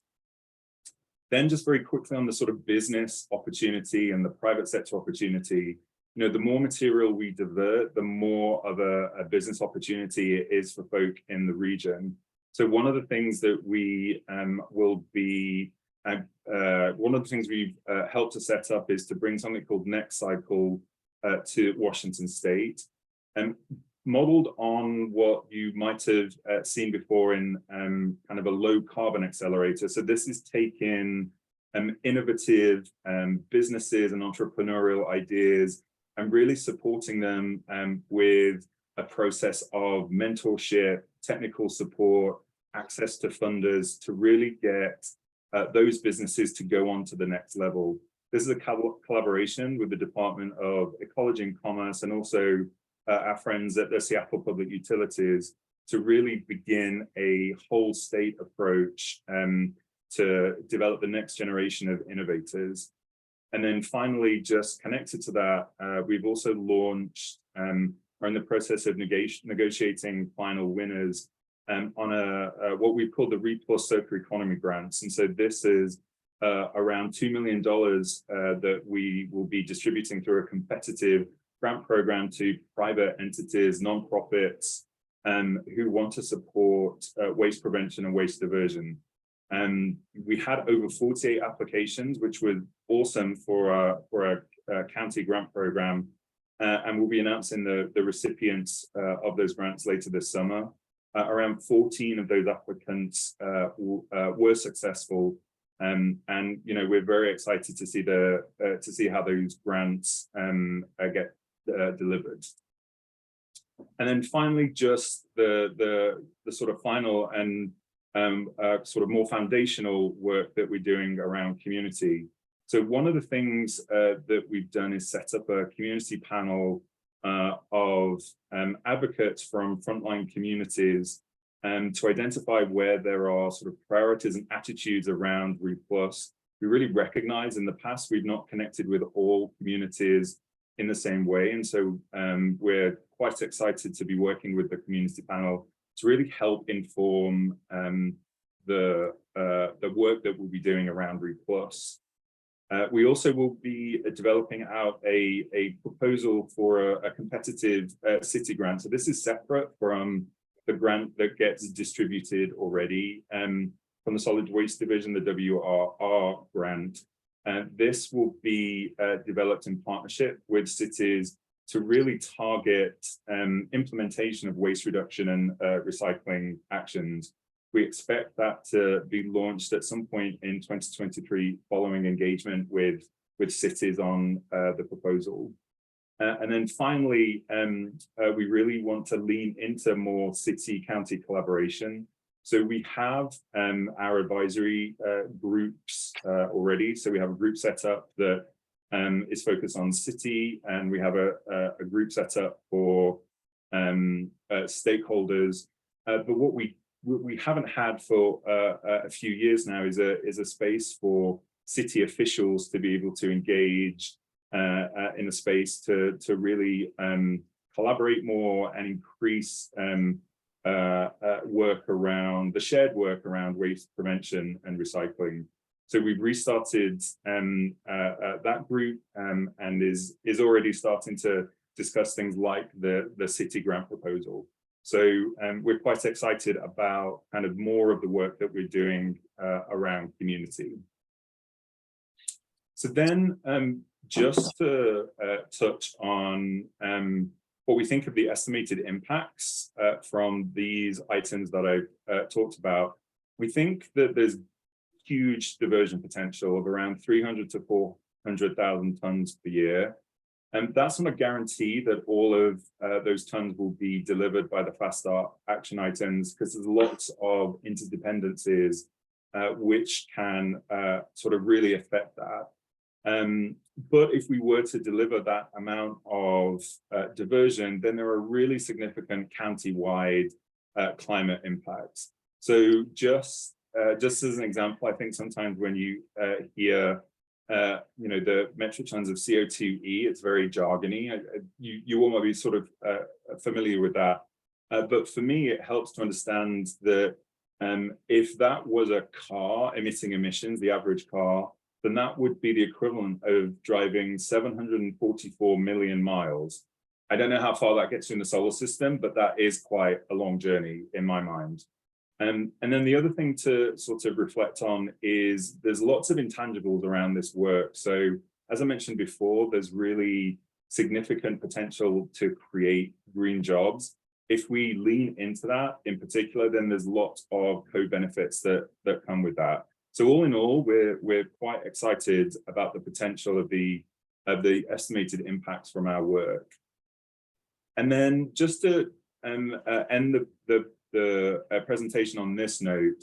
So as I've mentioned, the survey work that we did, we wanted to have folk reflect on how much support or otherwise did people feel when they heard about the programs that I've just walked through. And honestly, we were expecting sort of probably a bit of a mixed bag, that folk would be sort of interested, but not in strong support. And we were, very happy to hear the response from the surveyed residents was that all of our programs have significant support moving forward. So one of the things that I think is good to reflect on as we kind of build out the Read Plus program is how we're communicating this to residents. And that's one of the things that we'll be wanting to work with you all on, making sure that we're reaching all of the residents in King County on the work that we're doing. And with that, I'm going to leave my contact details on screen. As I said, I'm Andy Smith. You can contact me through my email address or the telephone number on screen. I'll also share this slide deck with you so you can also review it at your leisure. And with that, I shall stop monologuing and hand it over to you. Thank you, Mr. Smith. Council, do you have any questions for our guest? Councilmember Schaefer. I think the first question our residents are going to ask is, how does that impact me? So how does it impact me as far as costs, as far as taxes, as far as you had behavioral changes on one of your slides? How does it impact me as far as what I need to do as far as separating my waste is concerned, how many additional containers I'll put out? And you mentioned edible waste. This is another question, sorry, second question, edible waste. How would that work? I don't understand really, a household wanting to get rid of edible waste, say a overripe banana or something like that. How is that actually gonna go back to somebody that can use it? The process seems a little confusing to me. So those two questions. Yeah, thank you. Great questions. So I think on the first one, which is, what does it mean for me? I think that is going to be one of the key questions that we're going to have moving forward into the next round of engagement, because I think it really depends on the sort of individual. So on one end of the spectrum, we've got programs like the extended producer responsibility. And the reason, we think that residents will want to support that is that it reduces their bills. And so what's in it for them is kind of reduced bills. Getting more into the diversion part. So your question around, folk wanting to know how they separate, that's going to be a key question. We've done research in the past around people wanting, appearing to want to do the right thing, but not having the right information. So one of the key, I think, feedbacks that we want to hear from folk is what do they need to be able to, divert their food waste in particular.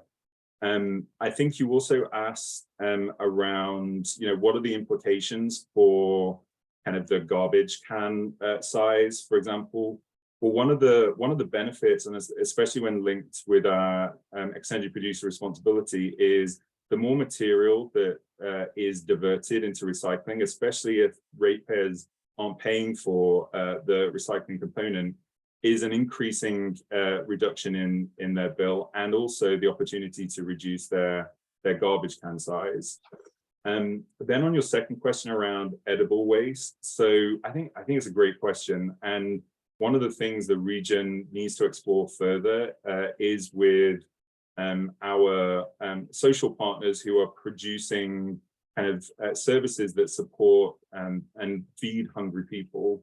What they've told us is what they're looking for is good quality edible food. So the connections with, for example, supermarkets or those commercial entities that will be producing edible food at bulk.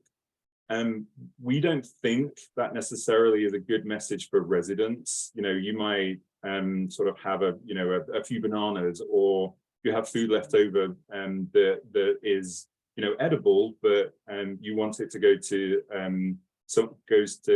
feed someone hungry. That's really difficult to get it into a food bank, for example. So what we want to do there is to lean into our messages to encourage people actually not to buy more food than they need, for example, or we've got programs where we encourage people to reuse maybe food that is starting to sort of spoil into sort of other activities, whether that is the home composting or to your point around feeding animals. And then finally, just on the feeding animals point, we've been engaging with the King County farmers on how we can incorporate the needs of farmers who often are looking for edible food for animals. It might not be great for human consumption, but definitely fine for animals. There's a lot of complicated rules around that in the state. And one of the things around that work is working with the state on something called the Eat Well Washington Plan implementation. That's run by the Department of Ecology. And as part of that work is to look at how to make it easier for farmers to get edible food, because at the moment the rules are quite complicated around safety. So that's one of the things that Department of Ecology will be moving forward on. Thanks. Councilmember Napland. Thanks. I have a couple questions. That was a really interesting and helpful presentation. The first, I have a question about waste to energy and beyond just, possibly organics. Waste to energy is, something that's used in other parts of the country. I think even maybe Spokane, other countries in the world are using this. And I don't know if that is in any plans to reduce the physical space that the waste takes up that can't be recycled, and also produce energy. Second question is, hoping people divert more of their food waste, greens into the recycling compost. What I've found just personally is I have purchased some of the green waste compost and it's significantly contaminated to such an extent that I don't use it in my garden anymore because there's chunks of glass, plastic, hard plastic, stickers. It's, I won't use it. I mean, I would be spreading little pieces of garbage all over my yard. And so as we encourage people to downsize their garbage can and divert their waste into other recycling is how do we prevent the contamination, or is there a plan for better processing to eliminate that so that we aren't contaminating our yards with trash when we return that compost to the ground? So those are my questions. Yeah, thank you. Again, two great questions. So just on the first on waste to energy. So that's not strictly part of the RePlus program work. However, we do recognize that it could play a role in the region for what we talk about as long-term disposal or end-of-life disposal. So thinking about the landfill has a finite number of years left in it, even if we're maximizing the work of RePlus. So some of the work that we'll be doing over the next year is really looking at those long-term disposal options. I have to say I'm not an expert in that space in any way, shape, or form. So I would probably defer to either Director Pat McLaughlin, who I think is in the audience, to give you more information on that, or we could come back with a more detailed answer if that's helpful on waste to energy. I do agree with you though on the waste to energy to explore the potential in a way using food waste to turbocharge wastewater treatment, gas production is sort of thinking about turning the materials into energy, and that will allow us then to displace fossil fuel production. Before I go on to answer your sort of second question, I see Pat is available as a panelist. Pat, did you want to just follow up on the next steps on the long-term disposal work? Thank you, Andy, and thank you, Mayor and Council, for this opportunity to speak with you on this this matter. We're really excited about what RePlus represents, and we're really grateful to have the partnership of the City of Duvall over the years and looking into the future. You know, waste to energy has been studied on many occasions. I can think of at least 4 studies that the county has embarked on over the last several years. So we feel like we've got a pretty good handle on what that could look like in terms of a viable disposal option for us. And in fact, we'll be working with the cities later this year to begin a update to our comprehensive solid waste plan that will ultimately include making decisions around long-term disposal. So that's a topic that we intend to pick up with our city partners and discuss. What we're talking about tonight is really going to, I think, be a game changer in terms of informing that long-term disposal. The roadmap that Andy and his team have outlined for RePlus could literally divert hundreds of thousands of tons of resources away from being disposed, away from whether it's a landfill or a waste energy plant or anything else. And I hope that that is the path that we actually make regional commitments towards, because it has, as Andy has pointed out, economic benefits, environmental benefits, and just, I think, allowing us to manage our waste locally for much longer. We have some time to secure those commitments. Waste energy works. We've studied it. We know that it's not really a question of the technology, that the technology has proven itself. And it's really a matter of, I think, first determining how much waste are we going to manage. If we can divert hundreds of thousands of tons away from landfilling, we could be dealing with a fraction, maybe a third of our tonnage. And that then opens up the door to all kinds of technologies, waste energy being one, but suddenly other technologies that perhaps weren't scalable to 1 million tons are now appropriate to consider for 300,000 tons. And so we're really anxious to see how much we can push these resources back into the economy and then give us a maximum range of options for the technologies that make sense for our region, even if it is waste energy. So happy to answer more questions on that if you'd like, but I'm hoping that addressed your initial question. Great, thanks, Pat. And then I wanted to just follow up on your second question around the very real challenge of contamination, especially around sort of organic processing into compost. So it's one of the regional priorities to tackle the challenge of folk putting the wrong thing into the wrong bin. And we did some research 2 years ago to try and better understand, so less quantitative on all the people who aren't quite doing it correctly, but more qualitative to find out why are people motivated to do what they're doing. What we discovered was overwhelmingly people are generally trying to do the right thing. Yes, some people sort of in the moment sort of aren't necessarily thinking, but most people are trying to do the right thing. And one of the things we heard in that research, which really sticks in my mind, is hearing from folk where they were putting out-of-date cartons of yogurt into the sort of green bin because they're like, well, it's full of food, and I'm sure that the process pulls out the plastic. And understanding people are in that sort of mindset when they're making decisions about which bin something goes into is helping to inform some of our campaigns. And so we've got a Compost Right campaign that has gone out on social media that has been particularly successful, I think, in engaging people on those kind of behaviors. And if it's of interest, we can share some examples with you on those adverts.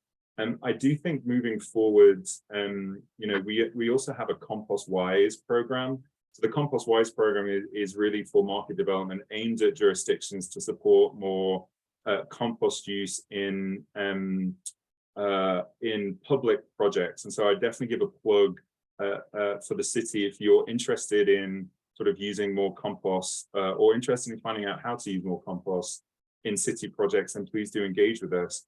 But what we found through that program is that folk who might have had compost maybe sort of 10 years ago and had particular challenges around contamination, more recently haven't found as much contamination in their compost.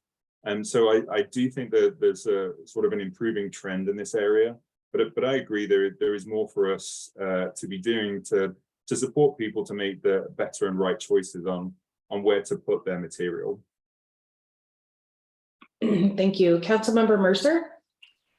Yeah, I appreciate your coming and sharing this information today. I wanted to sort of follow up on, I think, as you said, there's two approaches. There's sort of the waste avoidance and then sort of the downstream, how we handle this in terms of reusing materials. And specifically on the issue of waste avoidance, so much of that, I have a high school senior daughter, and from a generational perspective, she's very into thrifting. She's very into repurpose and reuse.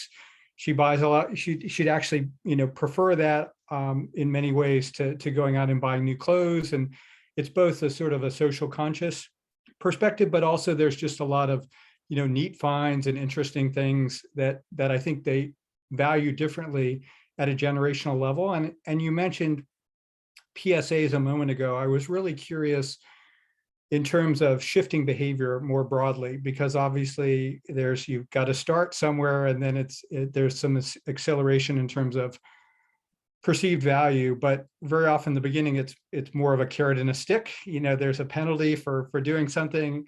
And then, potentially that starts to make a change in behavior, and then there's intangible benefits that are sort of observed and gained. And I was just curious if you could talk a bit in terms of whether it's social media, whether it's PSAs and campaigns, in terms of from an educational component, sort of how you're looking to sort of shift the tanker per se. It's very slow in the beginning, and then hopefully you get more change. But I know it's historically been a challenge across generational divides, making some of those more broad impactful changes at scale. Yeah, no, I think that goes to the core of what we're, trying to do with the campaign for Replus. So I think there's this acknowledgement that, we don't have all of the levers, certainly not in government, but also certainly not in the region. And we have programs that engage folks. So we have Green Schools program that engages schools on sort of how to be greener in their services. We have a school curriculum program, the WRR, or the Race Reduction Schools program, which targets curriculum. I mean, what's key, I think, is to build a coalition of like-minded folk that is able to deliver messages that resonate with people. I mean, I'm under no illusion that if I sort of like show up at a school and I start sort of talking about waste reduction, I'm probably not going to have that much of an impact on folks. So it's working out who are the influencers and who are we trying to influence. So one of the pieces of work around the Replus program, yes, it's a program for the solid waste division, and yes, it's a program that will be in partnership with our cities, but really it's a movement. And one of the reasons why we wanted to call it Replus rather than calling it the Zero Waste Plan or the Zero Wasted Resources Goal Plan is that we wanted to engage a whole new different set of people who might be sort of intrigued and motivated to know a bit more about Replus, because it is sort of framed slightly differently. But I do accept that we are just one sort of cog in a much bigger transformation machine. And young people in many ways, and I hope that's not offensive for me to say young people as someone in my middle age, but young people are, I think, driving a lot of the conversation. I don't think it's all young people, and so we need to sort of support those folk who are out there, leading with the behaviors that we're trying to encourage others to do, for sure. We'd be interested to hear, your ideas on how we can do that. Like, how do we build this movement in the region to really deliver Replus? Because a big part of it is, the relationships that generators and residents and businesses have with cities, with sort of other businesses in the region. So I think building out our partnership to make sure you all are supported to have these conversations as you want with your residents and businesses, I think is going to be a key part of this. And then finally, just on the school work,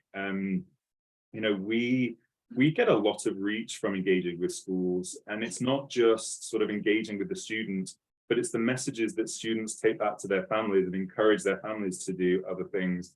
So it's really one of the pieces of one of our programs that really generates that grassroots movement. And I think thinking about how we could do more of that kind of work is definitely in the future of the program. Thank you.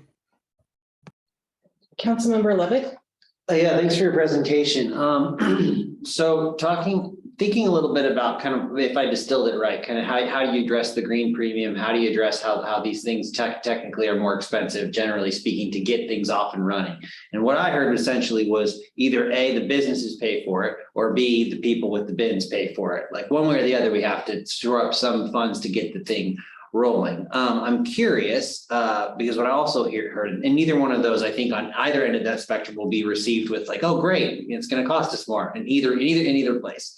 But what I'm interested in is you also mentioned I'll call it an incubator sort of idea innovation layer in there, where you're actually, encouraging new ideas, and that's happening. I wonder how much of that layer is aimed at eliminating the cost on either end of that spectrum. So how much of those type of innovations that are in process right now are actually targeting either the business burden or the customer burden, or the person, the average citizen burden on that. Like, what does that look like? And then I would dovetail into that's a place that I think the education piece is super interesting. I've worked with a lot of companies in the carbon space where they're pulling people out of universities with these kind of ideas, and the shot in the arm there from a financial perspective to excite them to kind of come up with something new. You have a lot of excitement on that end coming out of master's programs, generally speaking, in that space. A little different, of course, but I'm wondering if that incubation program has those targets in mind. Yeah, no, thank you for those comments. So I think part of taking a step back, part of the challenge is almost like the challenge that we have in the climate space, where it's so big and complex. It's really difficult to be able to assign sort of cost or benefit in a way that is genuine and sort of resonates with individual ratepayers. And what I would say is that there are many things that sort of delivering RE+, whether that is sort of reusing material or products and services, whether that is repairing so you don't have to buy something new, whether that is reducing the amount of food waste that's produced from each household, and therefore sort of saving the prevention piece actually saves cost, plus, reducing the need for long-term disposal that then has to be paid for through ratepayers. All of these things are definitely on the sort of beneficial side. But I think it's also true to say that, there will and could be some increase in service costs for example, folk who, don't have organics recycling right now, but would have to pay for that service. I do think that that it's therefore we have a fine balance, not a fine balance, but I think there's a fine balance to be struck between trying to be transparent about costs and also being transparent about the opportunities. We've got models that can show sort of like the economic benefit for the region from, an extra 50 green jobs that are focused on recycling. That might not necessarily be a motivator for sort of an individual ratepayer to be like, yeah, I'm going to pay an extra, $6 or whatever for a service. But I do think it's part of the story and something that we should definitely talk about. And then I think your question around incubators and encouraging new ideas, I think that's at definitely at the core of our next cycle work. We look to see how low carbon accelerators are particularly effective at bringing forward new ideas that are, more efficient at dealing with a sort of a particular issue. We also sort of see that those incubators are connected with thought leaders and knowledge producers in the university sector, but also crucially, they help connect those small businesses with finance. And so one of the things we're doing through the accelerator program, the winners will all have it's kind of like a boot camp for the winners, but financiers and funders from Wall Street will be connected with the winners of the incubator to really build out their business pitch to make it more likely that they get funding. And then finally, the education piece, it's super interesting. We often have a partnership with the universities in the region. In fact, working to develop the next generation of ideas. I can't say too much about the grant proposal, but one of the grant proposals that you will see in the coming months that was successful was trying to repurpose, some of the material into a new use around plastics and roads. And what that we hope will do is be a bit of a demonstrator project for how materials can be reprocessed. That is thought leadership by universities in our state. And so we think that, by combining those knowledge producers with the know-how of sort of business, we can really facilitate that conversation. And the grant sort of is a bit of a sort of an injection in the arm to sort of get that ecosystem developed. And then finally, I think you were talking about the sort of green premium, which again, I think is a super it's a super interesting sort of lens to apply to the work. We haven't done sort of work to try and assess what would be the sort of REIT plus green premium. But what we are doing at the moment is trying to identify where there are costs, that we're transparent about them moving forward. I think that's a little bit a ways down the line, because at the moment, all of our programs are sort of in development, and where we are sort of spending ratepayers' money, for example, on grants, we're being super transparent with that. But I think one of the challenges about being in the sort of innovation space is that, we are providing support and funding that might take a while before we see results. And I think given that this is a sort of a generational shift that we find ourselves in, I think we're comfortable and confident with that, because there are other things that we're doing around, sort of, for example, policy, and also investing in through grants, processing of material now that will see benefits now. But I definitely think the work around innovation isn't so much a sprint, it's a marathon. I feel like I've monologued slightly to your answer there, but I wanted to cover all of the points that that I thought you made in your question. That was good. Nope. Good. Thank you. Thanks. Did you have any questions, Mayor Pro Tem? That was great. All right. Any more follow-ups for folks? Not seeing any. Well, thank you very much, Mr. Smith and Mr. McLaughlin, for coming tonight. Very extensive information provided and great questions by council. So thank you for taking time out of your evening to share your work with us. Thank you for having us. Thank you very much. You're welcome. Good night. All right, moving on, we have approval of the consent agenda. Do we have a motion to approve this evening's consent agenda? So moved. Second. All those in favor, please say aye. Aye. Aye. All those opposed, please say no. Motion passes. Moving on to scheduled items, we had already removed the mayor's report. Do we have a written report from King County Fire District 45 tonight? Okay. And we should have also removed the Duvall Police report because our police chief is out of the office this week.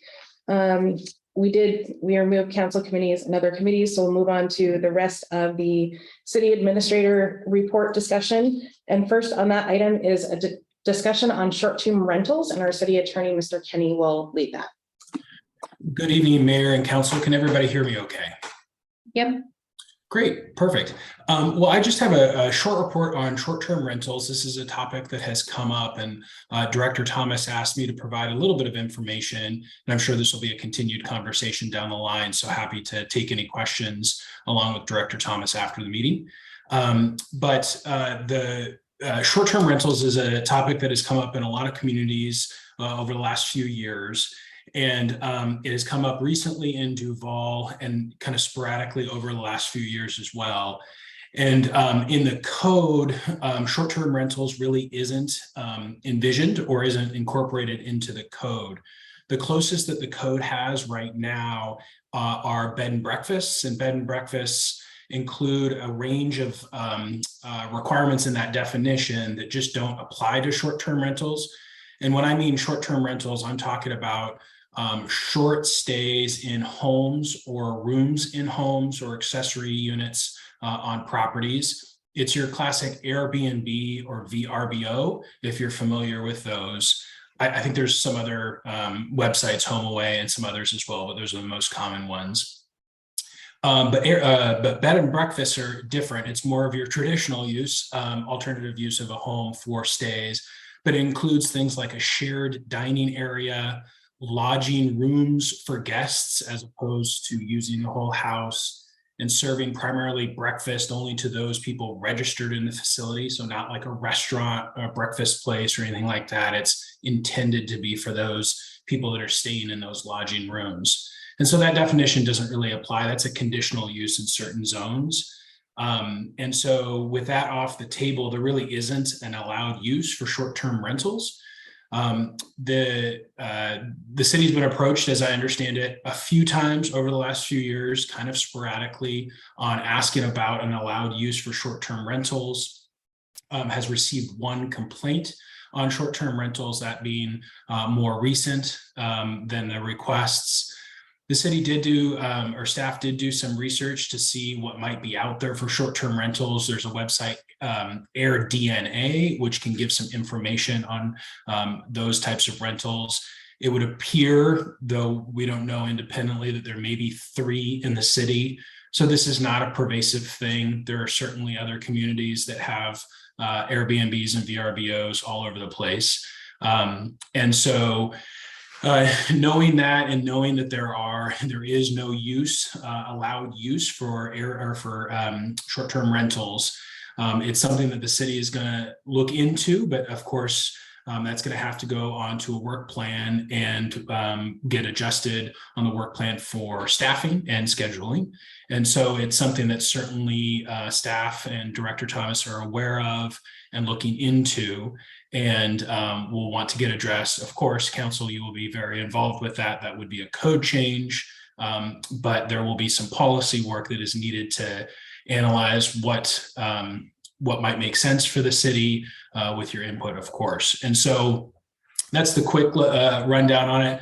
In terms of enforcement, just like any other code enforcement matter, it would come in on the city's code enforcement form. The city is a complaint-based code enforcement city, and so as those complaints come in, the city evaluates the complaints and does research on those, and then may or may not pursue depending on what they find in that investigation.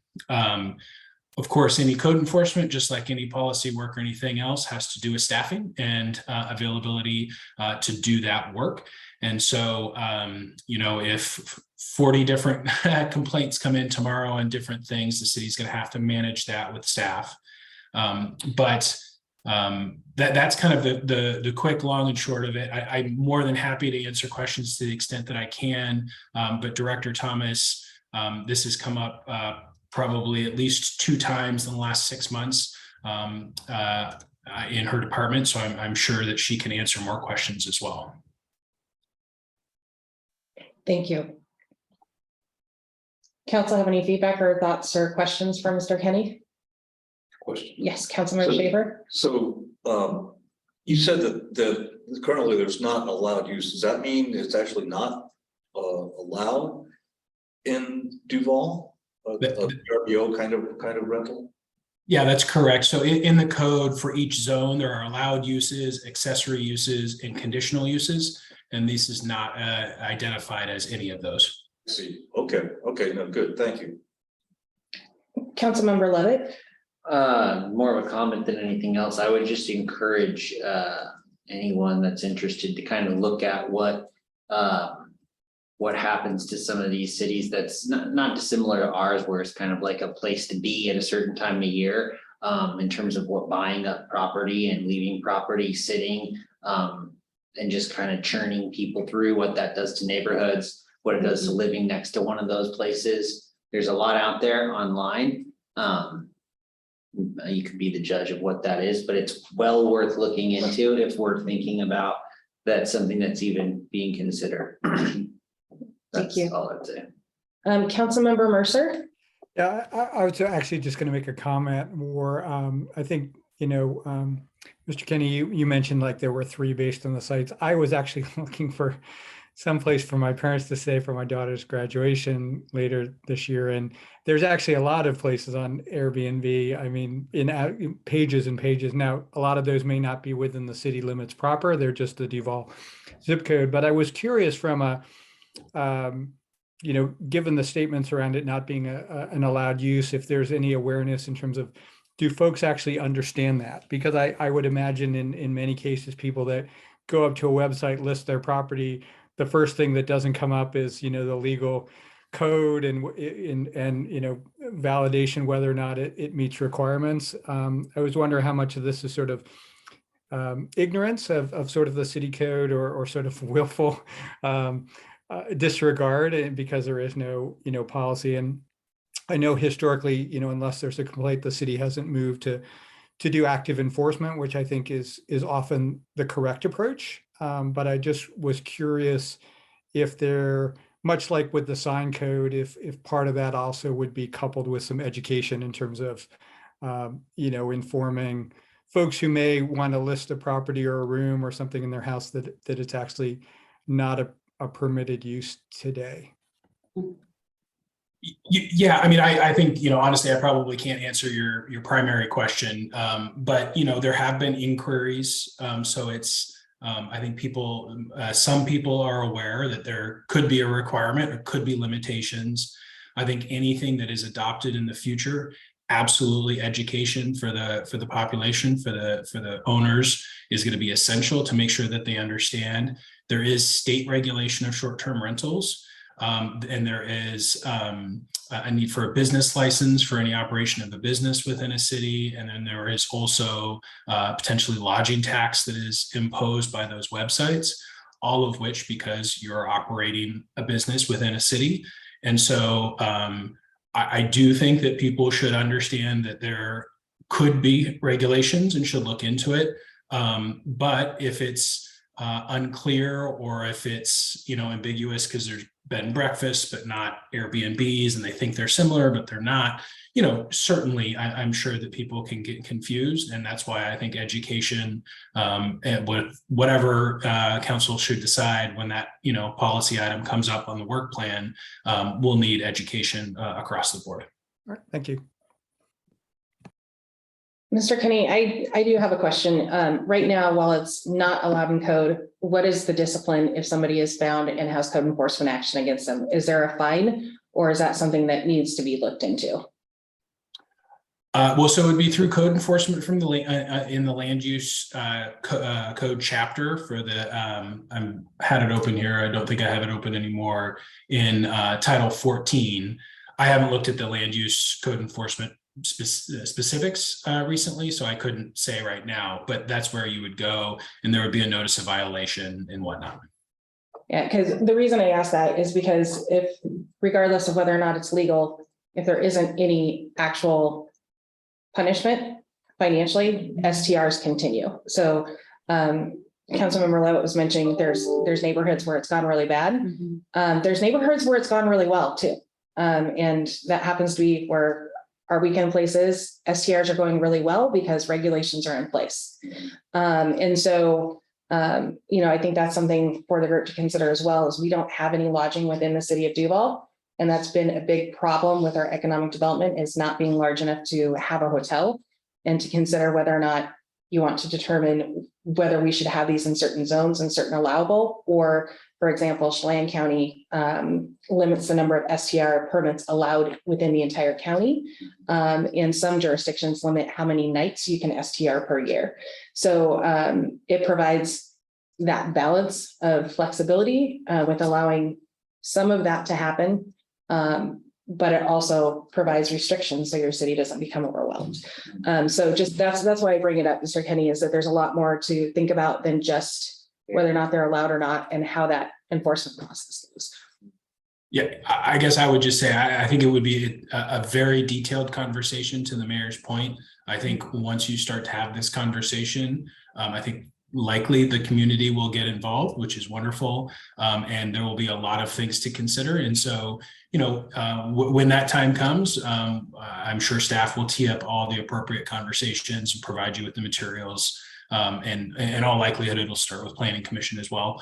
And so you'll have a lot of support as you go through that discussion when it comes up in the work plan. Thank you. All right, next item we had is a clerk's item under city administrator, waiving council rules for virtual attendance option for September 9th.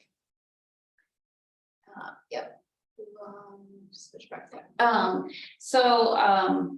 Our council rules say that we are supposed to provide a virtual option as well as an in-person option for all of the meetings. And for the city administrator interviews, it's at the Riverview School District, and it would just make it less complicated if we didn't have to do the whole audio visual setup.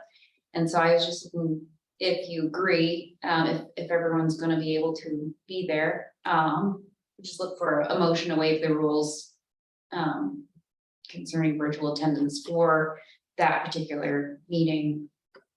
I just thought that it would make it easier for everyone.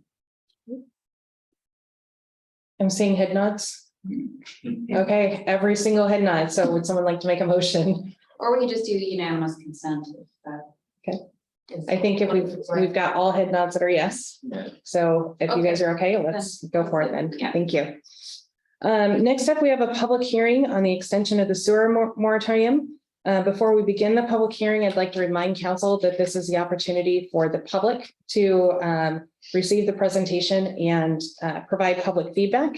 We do have this on the agenda for this evening for discussion and or decision. And if needed, we can go into an executive session to discuss further.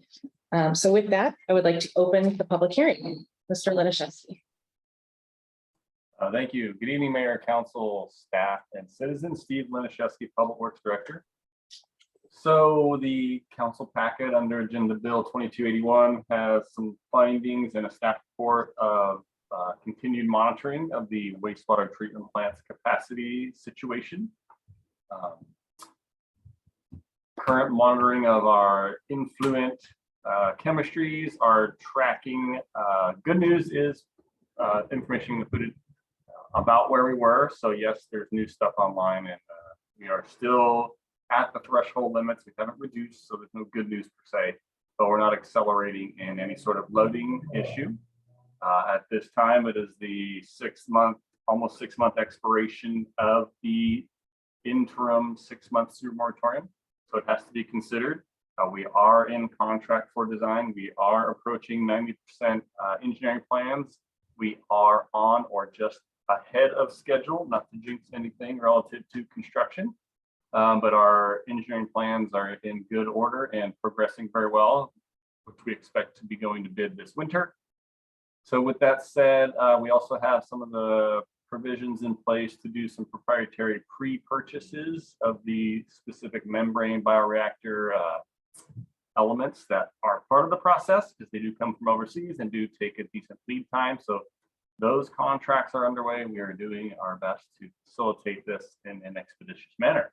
So with that said, we still are proposing to put sewer moratorium in place for another 6 months or until another time as we see reasonable. And it is the community's opportunity to comment on this topic. So I will just share my screen, Mayor, and put up the hearing notice, and I think that's that. Thank you. Great. Thank you, Mr. Laniszewski. And if you're here to testify, please raise your hand and the clerk will call on you in the order that she recognizes your hand and promote you to a panelist. And you will have 3 minutes to provide public testimony. And 5 minutes if you're representing an organization. Yes, thank you. 5 minutes if you're representing an organization. And I see a Shabir Sharaf, and forgive me if I mispronounced that. I'm going to allow you to speak.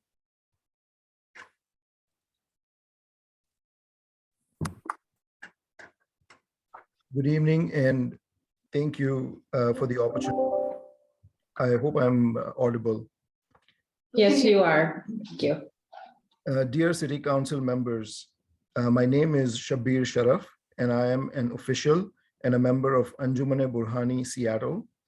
Anjuman-e-Burhani is a local chapter of the global Dawoodi Bohra Muslim community. Our community here in the Seattle area is made up of around 140 families. We are IT professionals working in Microsoft and Amazon, as well as doctors, engineers, and business owners. We have been living in the Seattle area for the last 25 years. We have been practicing our faith in leased office and warehouse spaces all these years. But now we are finally ready to build our own mosque that we can call our spiritual home, where we can pray, where our kids can learn about our culture, where our daughters can get married, and where we can have memorial services for our dead. Our community is trying to build a mosque at 14434 Carnation Duvall Road Northeast. We bought the property and began work on permitting 1 month before the moratorium was implemented. As you know, the moratorium has prevented us from moving forward with our permitting and delayed us by over a year in our efforts to build our mosque. It has put undue burden on our ability to practice our faith, which is a fundamental right for all Americans. Our members had started looking for homes in Duvall, but the uncertainty on the timeline has given everybody a pause. We want to be a positive part of the city of Duvall for generations and practice our faith. We respectfully request that the city's extension of the moratorium include a limited exemption to allow religious facilities to proceed with permitting. We have provided a potential amendment language to the city attorney. Alternatively, we ask the city council to develop a process to allow religious institutions to proceed forward within the next 30 days. We are eager to work collaboratively with the city on solutions. Thank you for your time and consideration. Thank you, Mr. Sharaf. And it looks like we have, forgive me if I don't pronounce it right, Shabir Jamali. I hope I didn't get that too wrong. Yes, you got it right. Good evening, City Council members. Can you hear me? Yes. My name is Shabir Jamali. I'm from Anjuman-e-Burhani as well. I'm on the advisory board. I've been with the community in Seattle since its inception 25 years ago, as Shabir Sharaf mentioned, and have been responsible for teaching our culture and religion to our children since then. We started this religious instruction from humble beginnings at our home and moved to our leased warehouse space a few years later. Over the years, our community has grown to around 140 families, and the school-going children have increased proportionally. We are currently conducting 12 classes with 60 plus students aged 5 to 16 in a single warehouse space, which is not conducive at all to a good learning environment. My children and the children in their age group who are born and raised in the Seattle area have since graduated from this religious school and missed out on the opportunity to benefit from a proper education system setup. I fear that the next batch of children will also miss out on this important experience due to this moratorium, and respectfully request a limited exemption to allow religious facilities to proceed with permitting. We want to be a positive part of the city of Duvall for generations and practice our faith. We respectfully request that the city's extension of the moratorium include a limited exemption to allow religious facilities to proceed with permitting. We have provided a potential amendment language. Alternatively, we ask the City Council to develop a process to allow religious institutions to proceed forward within the next 30 days.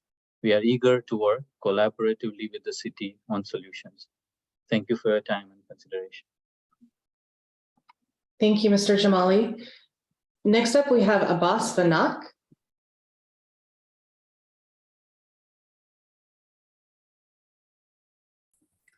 Hello, dear City Council members.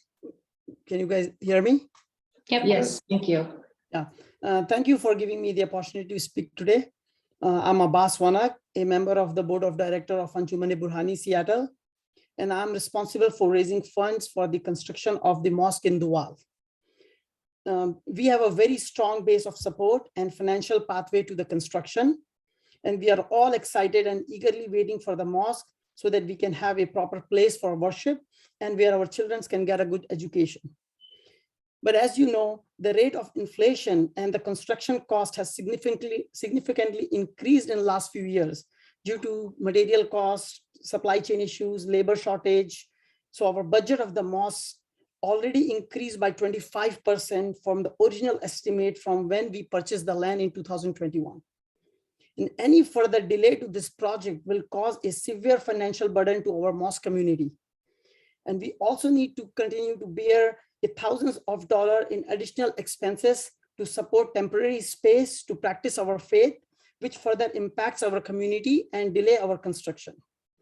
We respectfully want to city extension of the moratorium includes a limited exemption to allow religious facility to proceed with the permitting. We understand the city concerned about the sanitary sewer capacity, but we strongly encourage the city to find expedited solution to help get our mosque permitting underway. And we are eager to work with the city on finding any solution. Thank you. And thank you again for giving me the time to speak. Thank you, Mr. Vanak. Next up, we have Josefa Harabala.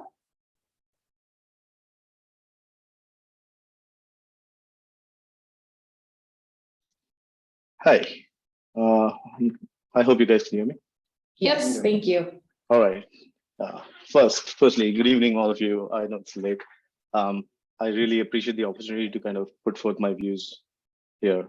So I'm Josefa Harabala. I reside in Sammamish, and I'm a part of the Anjumani Burhani Seattle community. I'm also the treasurer for the community, and I just want to put forth my views as the treasurer of the organization. So over the last couple of decades, as both Shabir and Abbas kind of pointed out, we've been kind of observing our faith in leased spaces across the area. Being a nonprofit, that has been trying to accommodate the needs of our members as the community grows. This has put a significant financial burden on both the organization and the members who are trying to kind of make the best of the situation and the spaces around us. Rental payments are currently the single largest expense for our organization. And with the current rental market and inflation, this is only getting worse. And the numbers just keep increasing. And just besides just paying for the lease expenses, we've also had to pay thousands of dollars in just updating and keeping these spaces up to date so that folks in the community can actually practice their faith and observe our cultural activities with some sense of comfort. Not having our own mosque has also resulted in us spending significant amount of money renting out spaces for storage facilities, which basically takes away funding that we could have invested in local communities and also the welfare of our children. So I humbly request that the city of Duvall and its council members provide a limited exemption for religious facilities in the extension of the sewer moratorium. We want to be a positive part of the city community for generations to come and practice our faith and call Duvall our home for the next foreseeable future. Alternatively, we also ask that the city council develop a process for us religious institutions to proceed forward within the next 30 days. We understand the city has a lot of concerns around the sanitary sewer capacity, but we strongly encourage the city to find expedited solutions to help us get our mosque permitting underway. I'd like to thank you once again for your time and your attention. That's it. Thank you so much. And it looks like we have one more to provide testimony. It's Khadija Havalwala. Yes, hi, good evening, everyone, and thank you, City Council members, for your time. My name is Khadija Haveliwala. Can everyone hear me? Yes, we can. Thank you. Okay, awesome.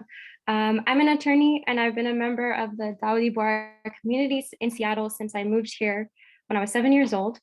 When I moved to Seattle, I left behind a community in the Bay Area that was substantially bigger than the one here in Seattle at the time.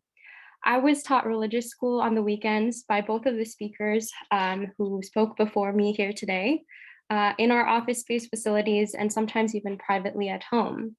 This was not an easy lift. Oftentimes it required extensive volunteer time and travel to make this work.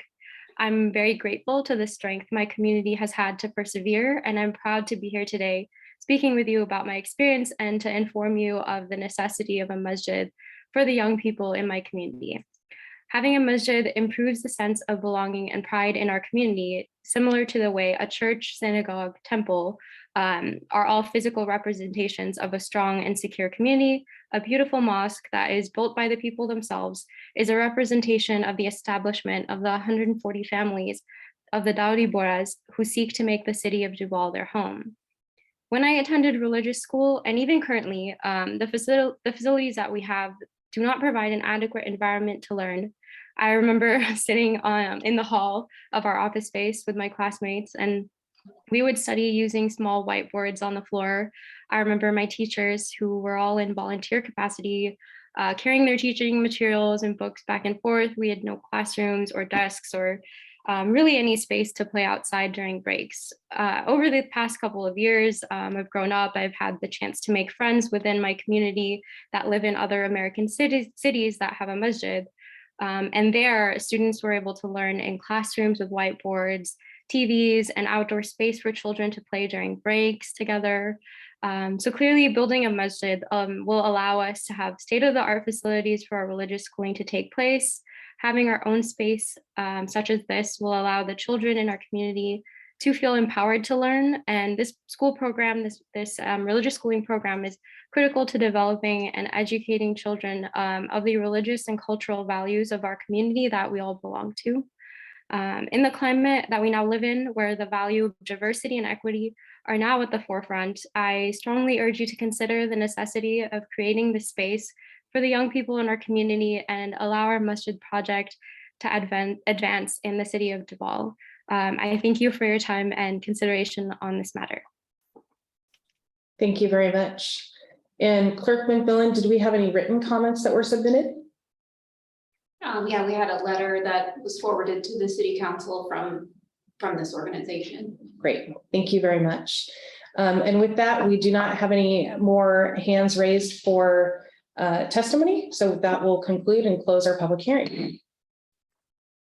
All right, now we move on to our single item of unfinished business. That's Agenda Bill 22-78, ordinance adopting revised salary schedule for non-represented employees.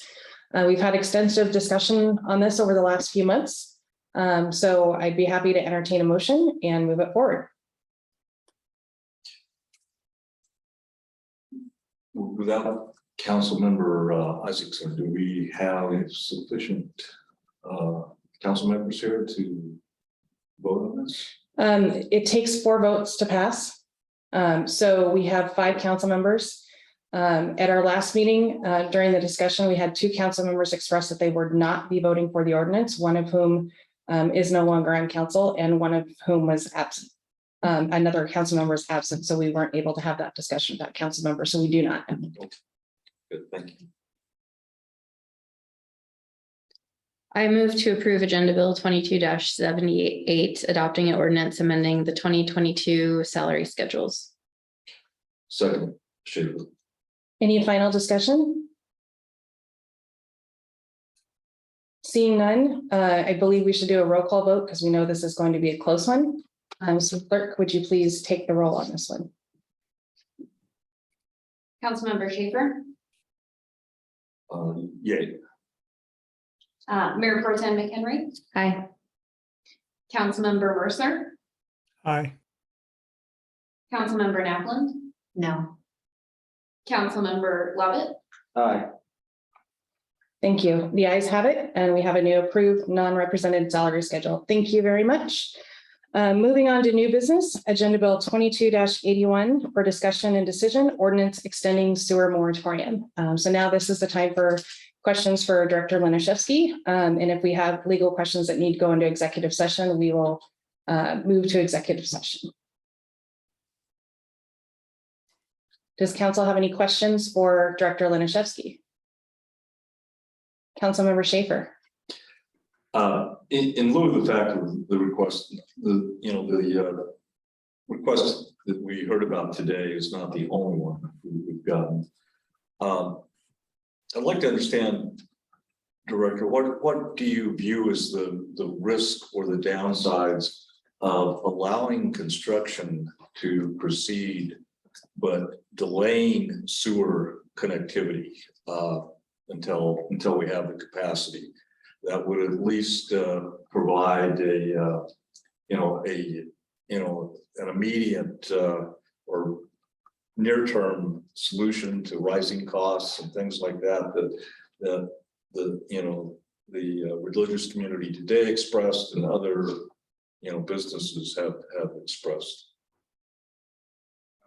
All right, well, thank you, Councilmember Schaefer. Steve Laniszewski, Public Works again. Hello. So, to remind everyone, we are confined by our discharge permit through the Department of Ecology based on our biological and chemical composition. At the time of reaching 80% of those thresholds, any one of the three, you have to be planning and preparing for your endeavors to expand and enhance your capacity. So we have done that, right? We have identified, hey, we're over 80%. How we're going to get to where we need to go, which is to be able to process our collected wastewater in an effort for our company plans, right? We have a 3-train plant, which was pre-plumbed for a 4-train plant. And the great forethought in that, because you only want to buy what you need at the time and then plan accordingly. You do what the city did in 2001, which was designed for expansion, but build for current capacity needs over the 20-year horizon. So we're pretty much right on the 20-year horizon. I think it was obviously a surprise, but it's the reality.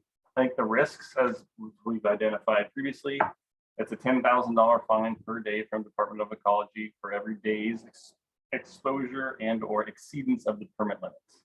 So I think the hard part, right? None of us here can control what comes in once we have processes.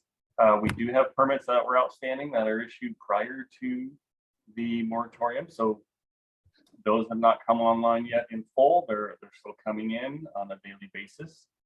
So there is still some risk because you do not know what exactly comes in your effluent per household. Obviously, we have a great estimation, but right now we're at a point where at some point the math will catch us. So that's the reality. We are sympathetic and empathetic to all of the needs out there. We can't control costs any more than anybody else, and I do not have a crystal ball. So, the next 6 months, 12 months, construction costs, they may go up, they may go down. We have no idea. You and I all certainly see trends. So there is that out there. What else is like that? Sorry. Director, if I may, I think what I was suggesting is allowing construction to complete, but not allowing occupancy or sewer connectivity until we have the capacity. And that would, avoid any potential, fines or anything of that nature, I think. Overdid our current capacity. Okay, so no, thank you. I understand your question. So our current code requires you to have a sewer certificate and a water certificate of availability before you proceed to application. So we can't facilitate anybody's application because we can't issue that at this point. The one thing we are doing, and I believe I saw a message today from constituents that were commenting at the public comment, In the pre-application processes, we still answer questions, try to extend whatever answers to the code and site planning, preliminary site planning that we can. So that still is occurring. So yes, it's not an application in moving forward in whole, but it's at least confirming that, you know, they are trying to meet the code provision, clarifying something that is in our code. You all know our code is a pretty complicated document for following. So we do still hold pre-application meetings as well as answer questions, which is good news, not perfect news, but good news. So I think that's the answer to that question. Yes, yeah, thank you. So we'd actually have to change the code then from what it currently is to allow construction to proceed, but delay sewer connectivity. I don't know what Mr. Kenny wants to answer that question on behalf of the city. So I'll say, I don't know if that's the only option, but you are currently in a moratorium, so. Daniel? I actually don't think I fully understood the question. Did you say, so we would need to do that in order to allow it to happen? Or how did you phrase that question? Let me try to rephrase it and make it more understandable.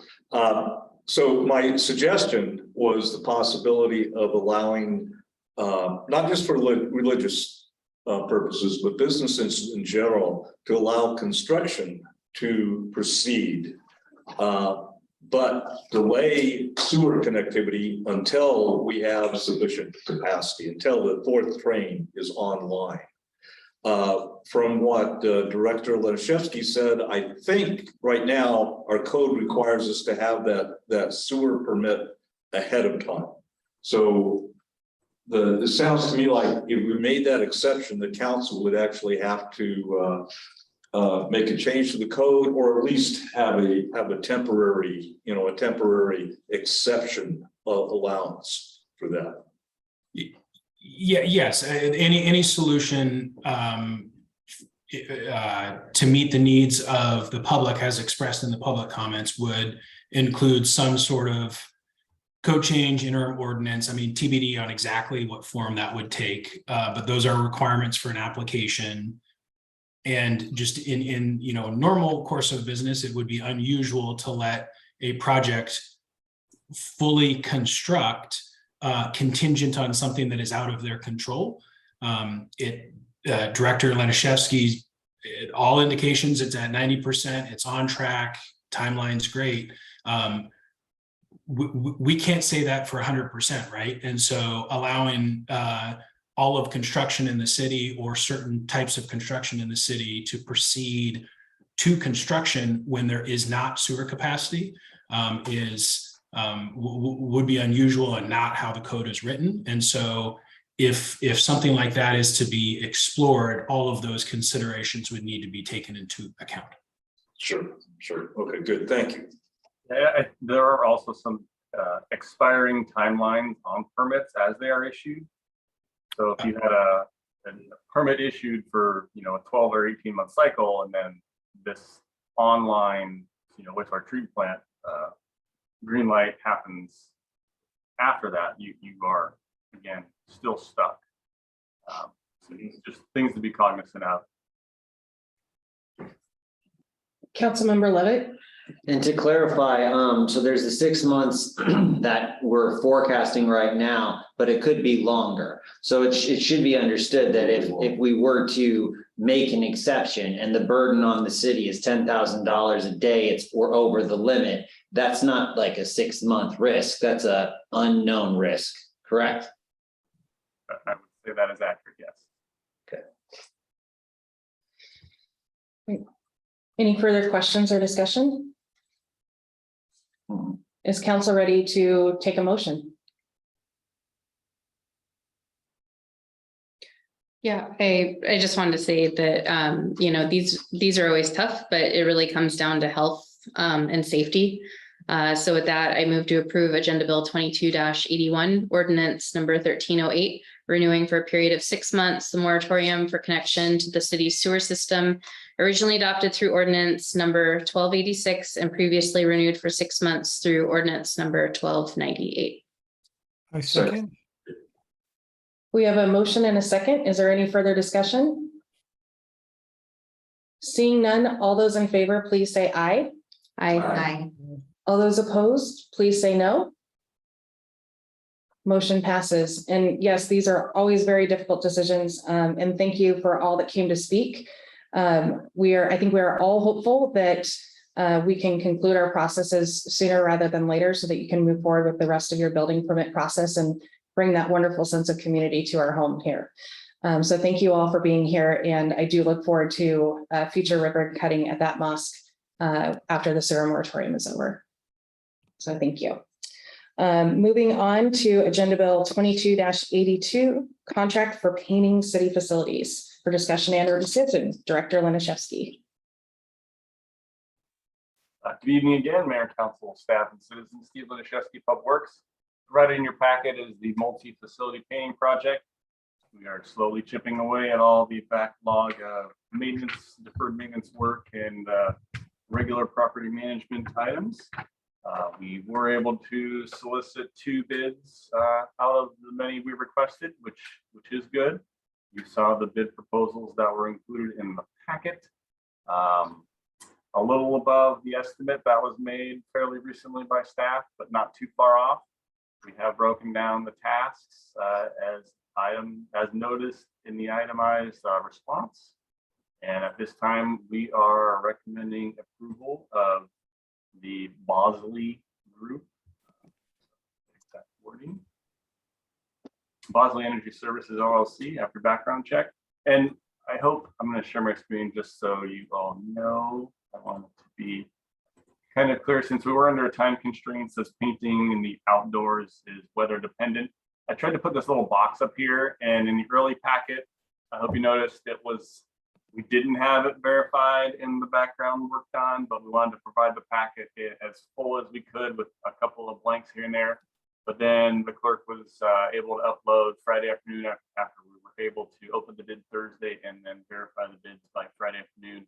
And just again, updated a little notice that we weren't able to get to it. We are trying to move quickly for no other reasons other than to beat weather and to get this work done since it is weather and time sensitive. It is the facility painting for the rec center, which is the blue building on Stella Street, just above the fire station. The inside and out. Duvall Depot down at Depot Park, inside and out. And there is a lot of wood paneling inside. We're not painting the wood paneling. We're leaving the wood paneling as is, so it's a light interior work. And then the visitor center, the old library building on Main Street, inside and out. The roof for that will be cleaned this week. It is intact and in good shape. We did have that inspected. So we will clean that prior to painting. But I did want to make note that building will stay the same. The depot is the historic Milwaukee Railroad colors. It will stay the same. The blue building, which is the rec center on Stella, just east of the fire station, we are going to put it back to its historic white for a couple of reasons. One, it'll look a little better and kind of blend in, I think, with the area. And then 2, for heat and cooling efficiencies, the blue building, the structure itself gets hot. Part of the issues with flies is, some of you who've been around long enough understand what that means. There literally it is an incubator. The steeple above the entry actually gets so hot, it's where the flies tend to germinate their most.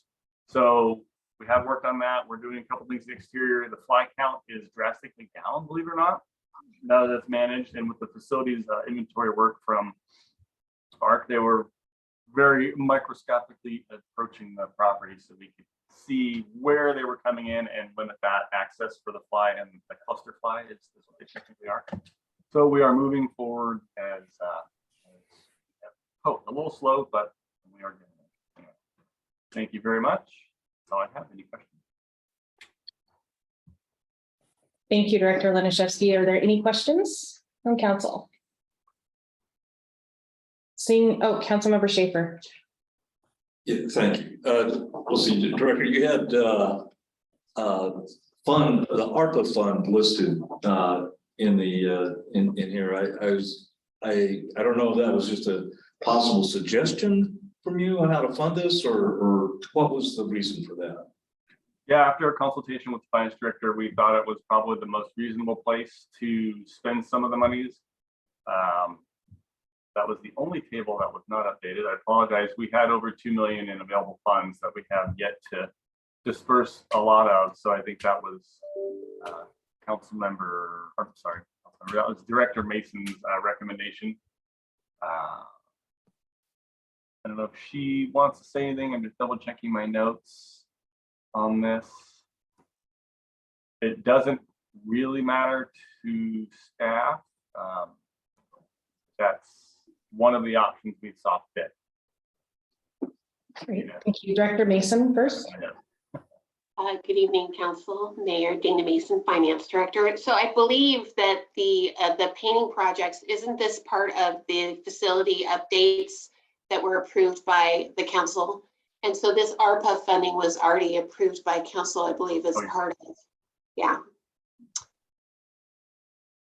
I think it was maybe 2 or 3 months prior. Thank you, Mason. Sorry, Councilmember Schaefer. My memory isn't great all the time. Yes. Thank you. Councilmember Naplin? Yeah, I'm comfortable with using ARPA. I think that it falls under a couple categories. We'd also said we wanted to get these buildings up and ready for community use again. So I'm pretty thrilled about that. And I'm curious what the timeline would be for the facilities to start being used by the public again. Well, your new clerk has some fashion ideas for the interior of the visitor center. So along with the painting, I know there's some flooring work she'd like and a little bit of lighting work we talked about for the interior. And then as far as hosting council style meetings, right, we don't have equipment for that yet, but I think rentability of the facility coming out of COVID, I think we're on the right path. This is a 60-day contract, so it shouldn't take them all that long. We do not have experience with this specific contractor, but they have a contract and it has a timeline in it. So it went pretty quick when we had the other contractor do the city hall exterior as well as the police station exterior. So yeah, I'm not too concerned. A few months. So. Okay. Any further questions? Would anyone like to make a motion? I move to, oh, go ahead, Ron. No, I move to approve Agenda Bill 2282, approving the small project public works contract with Bosley Energy Services LLC for construction services of the 2022 multi-facility painting project for all bid items included in Schedules A and B with the inclusion of a 10% management reserve. Second. Great. All those in favor, please say aye. Aye. All those opposed, please say no. Motion passes. Moving on to Agenda Bill 22-84, Contract for Information Technology Assessment for discussion and or decision. Director Mason. Hello again, Mayor and Council. So the contract with the City of Snoqualmie for IT services expires on December 31st of this year. Staff interviewed a couple IT service providers and another IT manager from another city and came to the conclusion that the best course of action was to have an IT assessment to evaluate the current IT environment and determine the level that was needed for managed and in-house services. Our RFP was released on August 8th with the proposal deadline of August 25th, so it was a pretty fast turnaround. And we invited 7 firms from the state IT services contract to submit proposals. 4 proposals were submitted with costs from $7,500 to $48,000.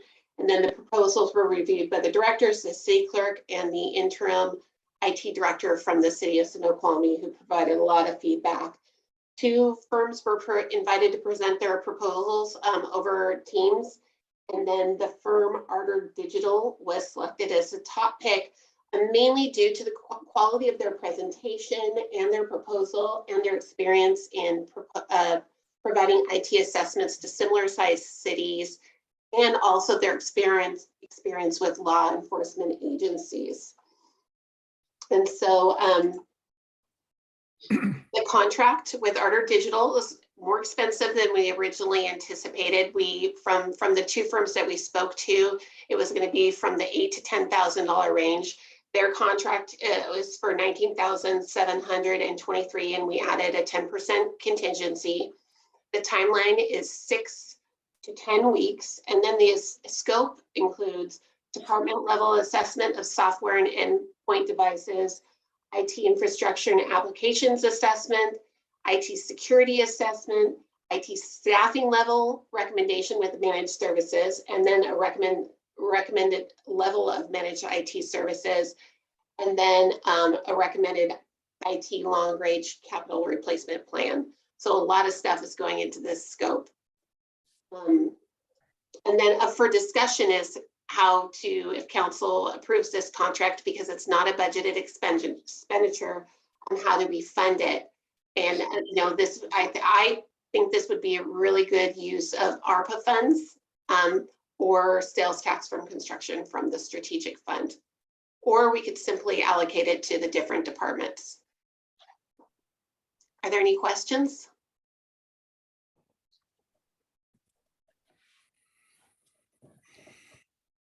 Councilmember Naplin? Yeah, I just another idea for funding. We've received, because of construction sales tax, it also, yeah, sorry, I lost my train of thought. I was thinking about, not construction sales tax, the permit revenue coming in. Sorry about that. Don't we get IT surcharges for that? That's what I was trying to say. And do we have more than we've expected over the biennium of IT surcharge? We do, and that just tends to go into the IT services fund. But I mean, so we could use IT levy or IT surcharge funding. And I'm so sorry about my dog. I tried to push him out the office, but he wouldn't leave. It's okay. I'll blame that. That was why I lost focus. That dog barking. Definitely, that's what it was. So anyway, I just wanted to throw that. I didn't know if we had excess revenue in that category. That could be. We do actually have excess revenue, but we could use that revenue to lower the cost to departments for IT services if we wanted to. And so this is for general IT services, but yes, we could just, go on allocating to the departments, bring in the additional IT surcharge money and not touch ARPA or strategic funding or strategic fund monies. Director Mason, what would be the cleanest way to fund it? Well, all three ways are good sources of revenue. ARPA is nice because we need to use it, and it's got an expiration date that's coming up. Strategic fund money is nice because it's there for one-time revenues. Or we could just continue what we're doing and allocate it to the departments, less the IT tech money that's coming in. I guess that wasn't very helpful. You make them all sound just the same. They're all wonderful. Well, yeah, I think the point was what's easiest for the finance department. Oh, well, ARPA, of course, is the easiest because we can just, we can just pay for it right out of the ARPA fund. So I'm in favor of this. I think it's a necessity and we need to get it done quickly. I don't know if it's, just my opinion or because it's 9 that I don't have a super strong opinion about where the funding comes from. Sounds like we have options. This is pretty small in the ARPA bucket, but we've said that about a lot of things. So I just leave it to, see what other council members are thinking about where the funding comes from. I'd be totally fine with ARPA if that's the quickest, because it's a pretty small amount. Great. Councilmember Schaefer? It is a small amount. I'm not adamantly against it. However, it doesn't fall in line with my desire to spend ARPA funds on or invest ARPA funds that would have long-term economic development advantages for Duvall. This falls in line with really an ongoing necessary expense as opposed to a one-time expense where I think ARPA funds would be best served. But either way, I agree. It needs to be done. It needs to be done now. We can't work as a city without IT. So I would reluctantly support ARPA, but I definitely support moving forward with this. And I think the motion doesn't necessarily say where the funds are going to come from. Is that right? Correct. ARPA is just an option. Yeah, now after I said, I don't have a strong opinion, I'll just throw one counterpoint, not really an argument, but I think this specific thing, because I do view most IT and hardware and things like that as truly ongoing costs, like you're saying. This is more, what do we need for this department that we don't have yet, right? Because we're contracting with another city. So I do see this kind of falling. Maybe it's a gray area, but to me, it's a fairly one-time expense because I would hope we wouldn't need to do this again for, at least 10, 15 years. I would hope at least that long, but I don't know. So I just want to throw that counter thought out there. But again, I really, however it gets funded, we just need to get it done. Thank you, Mayor Pro Tem. Councilmember Mercer? Yeah, I mean, I don't have a lot to add to the conversation. It's a necessity to the extent, and I think we've discussed this. There's obviously a time, some time criticality around the termination of services or end of contract. So I think it needs to be prioritized. ARPA we've discussed sort of both sides of the ARPA spectrum in terms of, I think, in terms of long-term investments in the city. I think we also, though, spend a better part of a council having a discussion in terms of, given some of the deadlines, repurposing the ARPA funds to cover other expenses and then sort of reallocating downstream. So in that respect, I think there's some flexibility that Director Mason is obviously the expert in working, but that was another conversation we did have that essentially would address Councilmember Schaefer's perspective as well. We wouldn't necessarily be, the funds have to come from somewhere, and whether we, borrow from Peter to pay Paul, I think it ultimately will balance out in the end. So, thank you. Would anyone like to make a motion? I move to approve Agenda Bill AB 2284 IT assessment contract with Arbor Digital and authorize expenditure of $21,695. Second. Any further discussion? Seeing none, all those in favor, please say aye. Aye. All those opposed, please say no. Motion passes.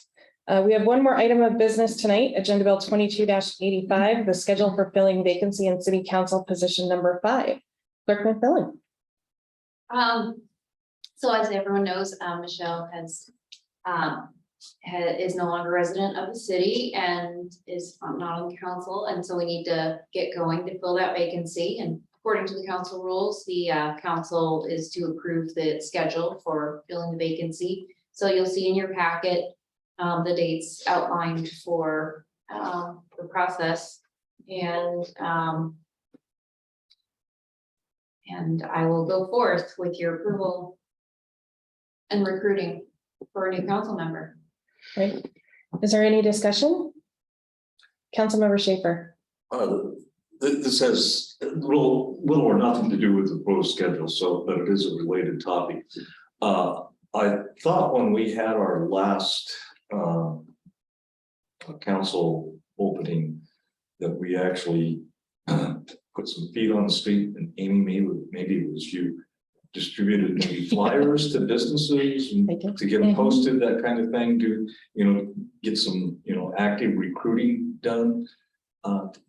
Could you tell us what you did exactly on that? Is that? Yes. Okay. Like my brain's working really slow right now. Yeah, so basically, when the clerk posted the application, Yeah. I took the URL of the application off our website, made whatever they are called, a scan code, QR code, thank you. And I put that on a flyer. And at the time there was a planning commission. I don't know if we have any planning commission vacancies, not to put you on the spot. I know sometimes they're kind of, it's a recurring. Okay, so I kind of made a joint flyer because sometimes just to, and I put them, actually Jennifer helped me put them up around town.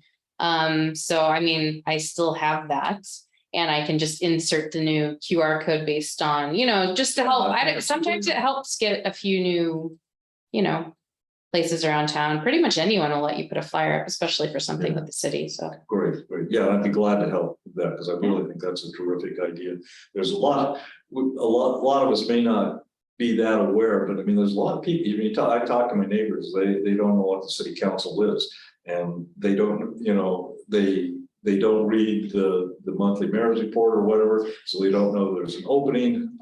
So this would just help get the word out if someone is actually, interested in that type of thing, but not aware that it exists. So anyway, thank you. I wondered how Councilmember Lovett heard about. Someone slipped a note under my door. You're the one. Hours, and a lot of stuff. No, actually, the mayor, I actually read the little insert. So that, but also actually three things. The insert, I'd been reading about it. My wife emailed me, you should do this. She must have got it from somewhere. And then, because we've been talking about it. And then I actually, Monos, I think there was, I think something was up at Monos. Oh. So I actually did see it there too. So all three, truly. Wow. Flyer in the newsletter. Yeah, I did. I did see it at Amanos, and I also, I walk around town with my kids a lot, so I also did notice it in the front of the actual city hall building itself. But I was certainly aware of it in all those places. And then, yeah. Excellent, thank you. It's helpful to have it. I mean, it's helpful to have it all everywhere. Yeah. Great. Do we have a motion from council? I move to approve Agenda Bill 22-85, approving the schedule for filling a vacancy in City Council position number 5. Second. Any further discussion? Seeing none, all those in favor, please say aye. Aye. Aye. All those opposed, please say no. Motion passes. And unless there are objections, we are adjourned at 9:03 p.m. I was gonna add, as sad as that makes me, but. Thanks, everyone. Bye, everyone. Oh, yeah, bye. Good night. Good night. There's people up there.